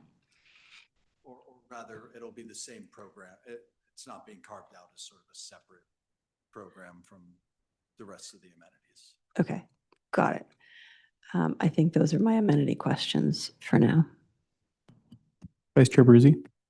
I had two follow-up thoughts, actually one clarifying question. So I want to circle back to way earlier, the line of thinking that Commissioner Schindler introduced, the question about what it would take to increase the percentage of affordable housing. And my quick back of the envelope calculation was, we're looking at it like $500,000 per unit, something like that, right? I think you'd said to double, I think there's like roughly 113 units, and you're saying it would be 60,000 or 60 million. I don't know if I did my math right, but does that sound roughly in the ballpark? Yes. Okay, so through the chair, I'd like to ask staff quickly about that. Yay, staff. We're going to pay attention to you now. Yeah, I'm going to chime in here and say, Mr. Turner and I were talking about something, and if you could repeat the question, it's on my fault. Yeah. Okay, great. Okay, because it's Get my out of jail fault. free card. I was distracting him. No, it's okay. So just to refresh your memory, about an hour or so ago, Commissioner Schindler had asked about this idea that's been circulating in Menlo Park lately, that maybe if we wanted to have more very low income housing, we could, pay a private developer to, we being the city of Menlo Park, could pay a private developer to change the balance from 80% to the average from 80% AMI to say 50%, and or just pay a developer to add more affordable units to make up the delta. And so the back of the envelope calculation that we got from Presidio Bay today was, it would be about for them to increase the number of units, they're looking at, 60 million for like 113 additional units, something like that, right? Roughly. So in your experience, staff, what are the sources for that kind of funding if a city were to undertake something like that? Like, what's in our BMR fund right now? Is it anything close to that scale? Don't quote me on this. The last figure I heard from our housing department was roughly on the scope of like $3 million in our BMR fund. And Kyle can correct me if I'm wrong, I believe we were thinking about doing a notice of funding availability towards the end of this year. So presumably by the time, this project came around, that $3 million will be gone. Hopefully we will have other projects come on board to pay back into the BMR fund, like some of the larger life science projects we have in the pipeline, but nothing close to 60 million. Each of those projects probably will pay a couple million each. So other from like a city funding from the BMR standpoint, BMR fund standpoint, it wouldn't go very far for what they're saying. So then it would have to be other sorts of funding sources from, I don't know, state tax credits and stuff like that, that typically go to 100% affordable projects. Okay. So. And is there a precedent for a city raising money for something like that through like a bond measure or something? I know there's a state affordable housing bond, but I'm just curious. I just want to kick this idea a little bit more so that we can understand the dynamics as a city. How do things like, if not through our own BMR fund, how would something like this get funded by a city, or would it not? Maybe I can chime in. I think that's something we can certainly look into. I think it's very difficult is the short answer. And the scale we're talking about, as Mr. Turner said, our BMR fund really can't do that. And we'd have to look into whether or not that would be something that the city would even consider from a policy standpoint. There's a lot of implications here. We can certainly explore. I think, though, that's something that we can talk about with the applicant. There could be a potential to discuss with the development agreement some sort of ways to increase the number of units, but I don't know if the city can at this moment participate in that financially. Just where the city's budget is, where the BMR fund is, that's just not really at this moment somewhere the city is. We can certainly look into it. No, thanks. That's okay. I just wanted to just get a rough sense of scale and what's feasible and the viability of that concept. Okay, totally different thing. I just it just occurred to me that because we're talking about synergies with Parkline, that another cool opportunity might be merging some of your TDM. And I don't know if you're already thinking that way, but figuring out how permeable and intermeshed your sites are such that you could even share like a shuttle that goes to the train station or anything like that. Just putting that out there as something to explore. And we're open to the exploration. We've had discussions internally about what that would even look like. I know that I think they're offering funding at Parkline as part of their TDM for a shuttle program. So if it would be like additional funding from our behalf and try to extend that shuttle or a different format, we're open to those conversations, certainly. Just from a practicality standpoint, it seems to make some sense to connect all of us to Caltrains in that manner.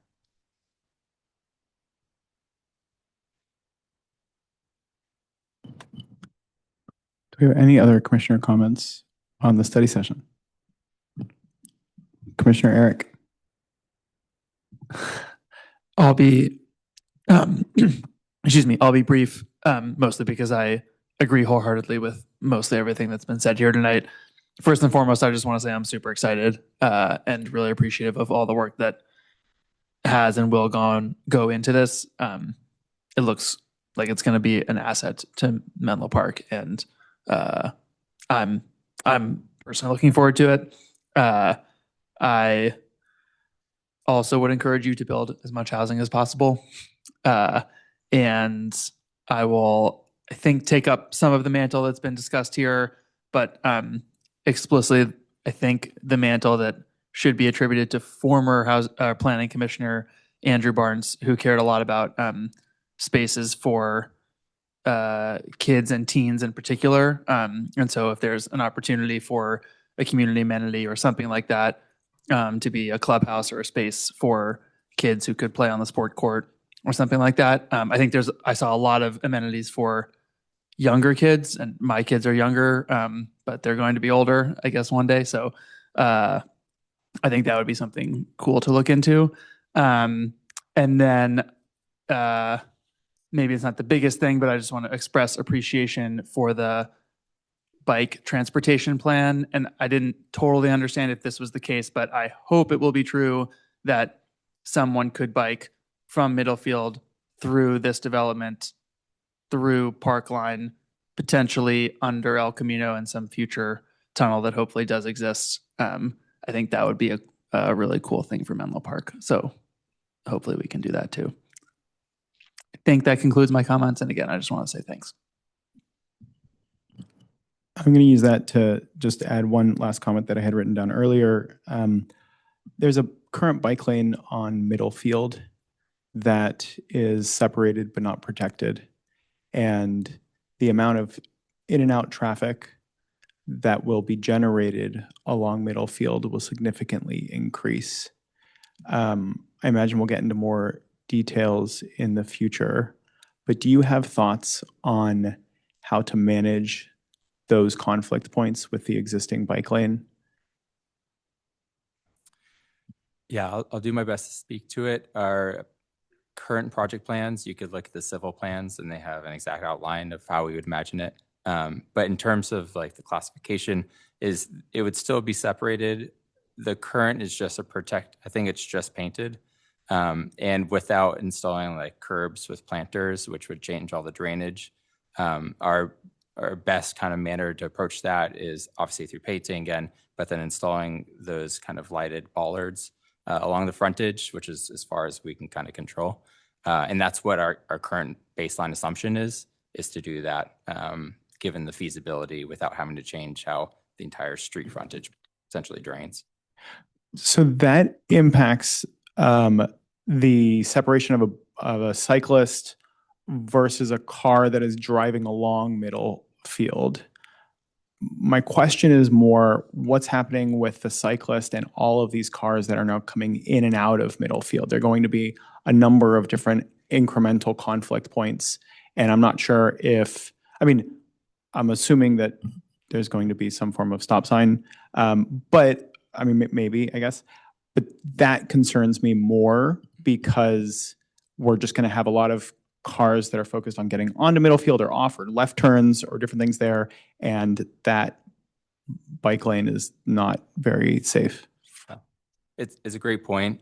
So there's the two intersections. There's Seminary in Middlefield and Survey in Middlefield. We have in our improvements Survey in Middlefield. And within that, we have signalization.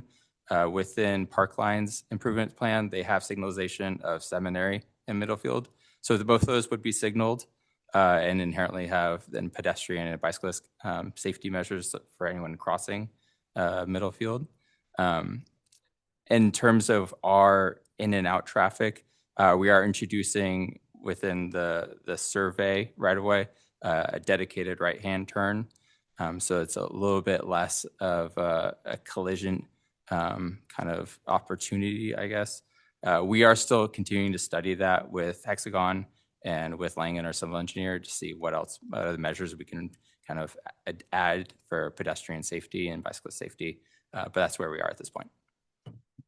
Thank you. And through the chair, maybe from staff, we could just chime in as well. Yes, please. So certainly the Middlefield Road corridor will be looked at by city staff, especially our transportation team, engineering team, as well as planning regarding the entire segment between Ravenswood and Willow here. Given the Parkline development, this development is certainly something we will look at for kind of the overall traffic from a vehicle, from pedestrian, from a cyclist standpoint.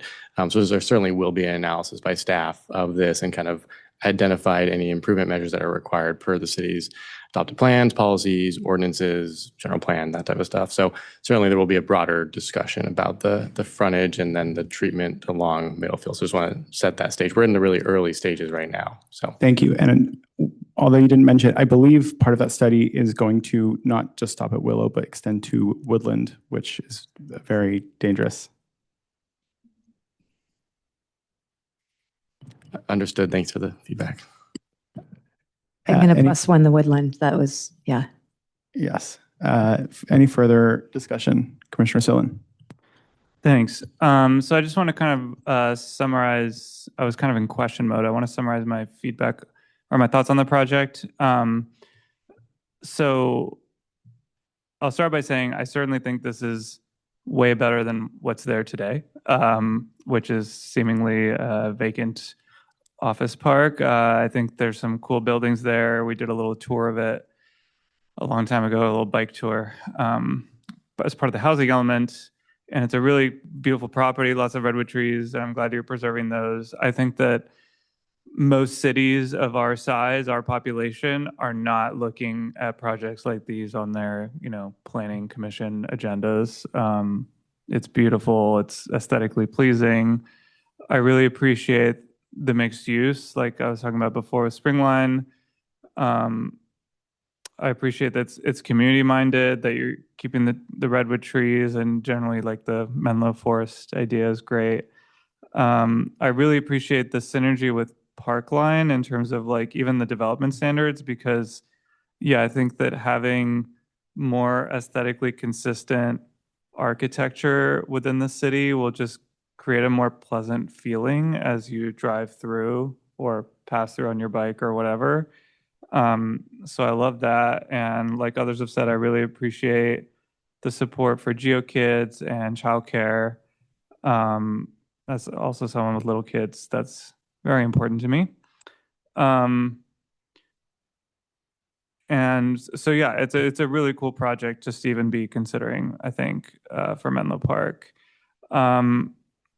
So on the flip side of that, I think I've already kind of voiced my concerns about jobs housing imbalance. I mean, I think that just my own story of joining the Planning Commission, when I was living in Redwood City, I started kind of participating in housing advocacy and just noticing the idea that I think has been at this point mostly agreed upon by people, that we have a lot more space for workers than residents on the peninsula.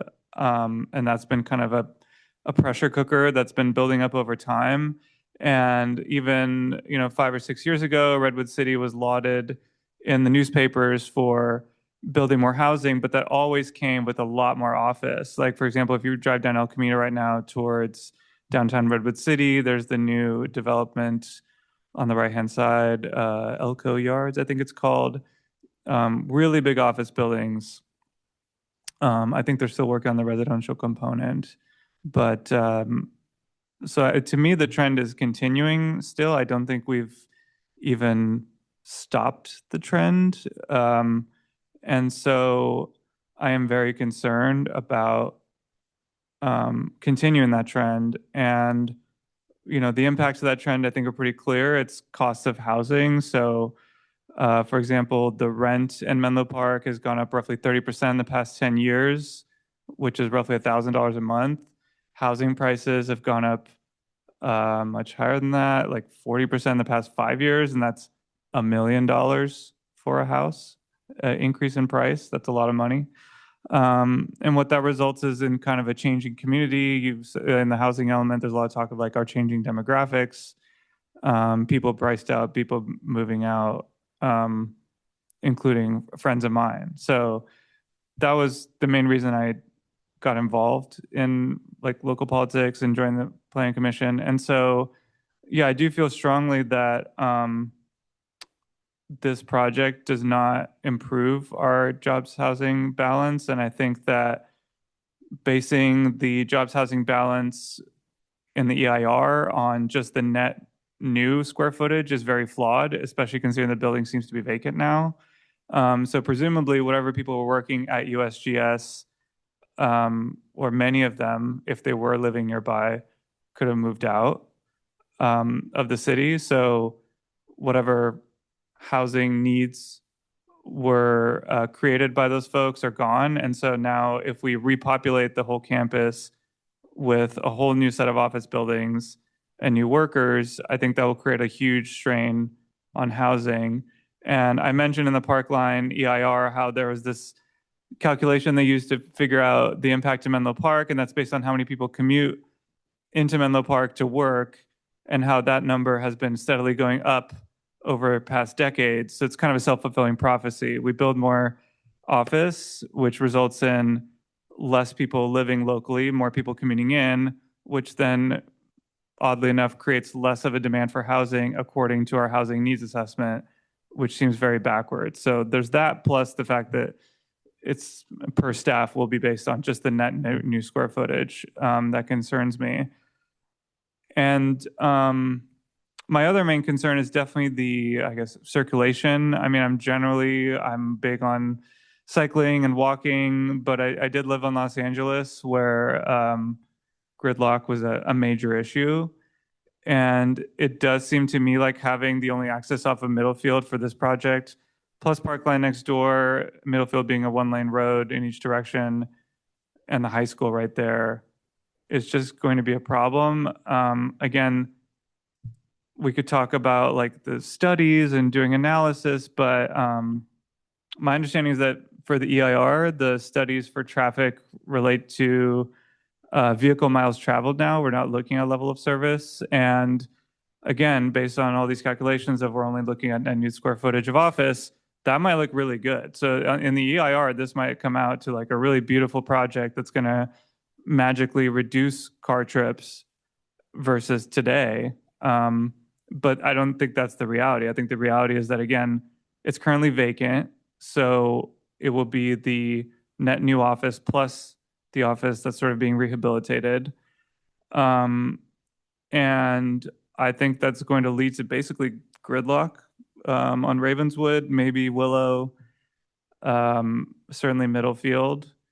And regardless of what we think about, reducing the incentives for driving, and in a way, like, you could think of gridlock as a good thing because people will get frustrated by that and switch transportation modes potentially.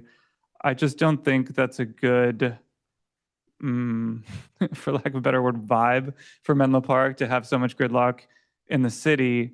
And again, it's a beautiful project. So for what? I mean, it is a beautiful project with beautiful buildings and park space and lovely amenities. So it's not for nothing, but I do think that we, and this really goes to city council because they'll be the main decision makers on this project.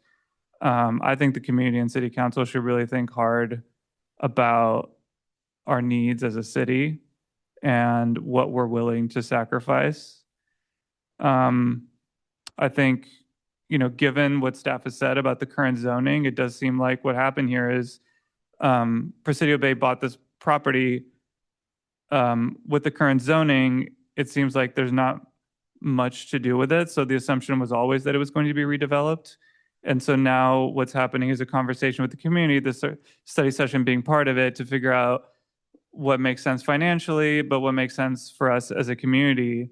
And again, with SRI, with Parkline, I sort of felt like I had my hands tied saying that, there was this alternative of doing nothing. But in this case, I don't feel that way. And so I think that, I personally feel like I would really like to see a material change to the project. But it's really up to council to make the final decision. So that's just my opinion. Could I ask you some follow-ups on that? Yeah, of course. The discussion. Yeah, so great comments. I totally appreciate the perspective. When you think about the needs of Menlo Park, and we talk about traffic or gridlock, and we talk about jobs and housing and different things, is your vision for the ideal project at USGS something that is significantly scaled back in general in order to combat hyper-local traffic concerns? Or is it more what was previously discussed around a shift, a balance shift from having potentially less office space and more residential space, but keeping, let's just say, the gross square footage similar, which I don't know if that would diminish those traffic concerns that you mentioned. And how does that, I guess, how do you think about that when you think about the needs of Menlo Park for a project like this?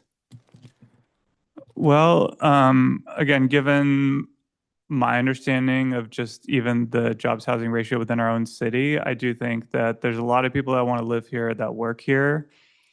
So to me, my answer to your question would be a shift rather than a reduction. And I understand the Presidio Bay, you guys have had community engagement and people have voiced concerns about taller buildings. Granted, I don't live next door to the project, but I don't particularly share those concerns as much. Again, assuming we can make it work in other ways. And part of it comes back to what I was saying earlier about like, what are we willing to sacrifice? So perhaps, I don't know if I'd want gridlock in any situation, but I would maybe feel differently about it if it was housing for teachers and, I'm not saying just 100% affordable, but if it was housing for people that want to work locally, I think that type of traffic could be more tolerable, and that type of traffic could be a lot more addressable by having more local transportation. Like we have a shuttle, maybe the city shuttle that we have, maybe it could run more frequently. Maybe if a lot of people work at Meta, maybe there could be a shuttle there, et cetera, versus if it's people just coming in from all over the Bay Area to work at local offices. That seems a lot harder to figure out because, people are coming from all over. Thanks. Thank you.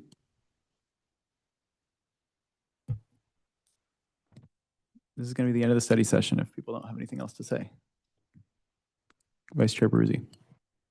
I think that the one alternative that I heard for Presidio Bay was that they were considering that would pencil was this like 17 DU an acre townhome concept.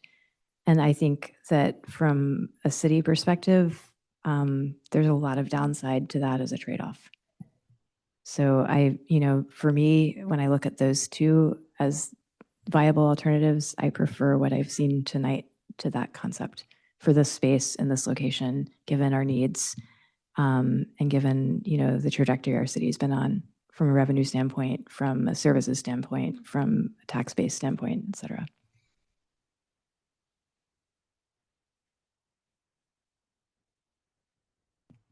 Great. Thank you, everyone. And thank you from Presidio Bay Ventures. Considering this was a study session, there's no motion required. And I thank members of the public for listening in. And I will formally close item G1, regular business, and move us to informational items. Mr. Parada, does anyone from staff have any updates on upcoming Planning Commission meetings or agendas? Yes, thank you. The next Planning Commission meeting is on September 14th. The notice hasn't been sent out yet, so this is tentative, but we are tracking potentially a study session for the Parkline Phase 2 project at that meeting. So stay tuned. And then potentially the mixed-use development project at 800 Oak Grove for entitlement review, which would include some actions by the Planning Commission and recommendations to the council as well. So stay tuned. Notice goes out at the end of this week, but those are two items we're tracking. Commissioner Sillen. If it's appropriate, could you repeat the second item, the address? Yeah, 800 Oak Grove Avenue. Thank you. And then a couple months ago, we talked about the eventual redoing of our lot split ordinance. Do you have any updates on when we might see that as a second go around? Yeah, I appreciate that. We don't have an update. We are working on it. We're juggling that with a number of large projects we're processing currently at this time. Hopefully we'll have an update soon, but we don't have a meeting scheduled to bring it back. Vice Chair Baruzzi. Staff, do you have any sense of whether or not we have any SB 79 project submissions coming in? Is that something you can answer? Yeah, it's not agendized. I'm hesitant to answer. I'll just say we don't have any current projects on file. I'll answer it that way. But want to be cautious about Brown Act and non-agendized items here. But yeah. Do any commissioners have any informational items they'd like to share? Seeing none, I will adjourn the meeting at 9:54 p.m.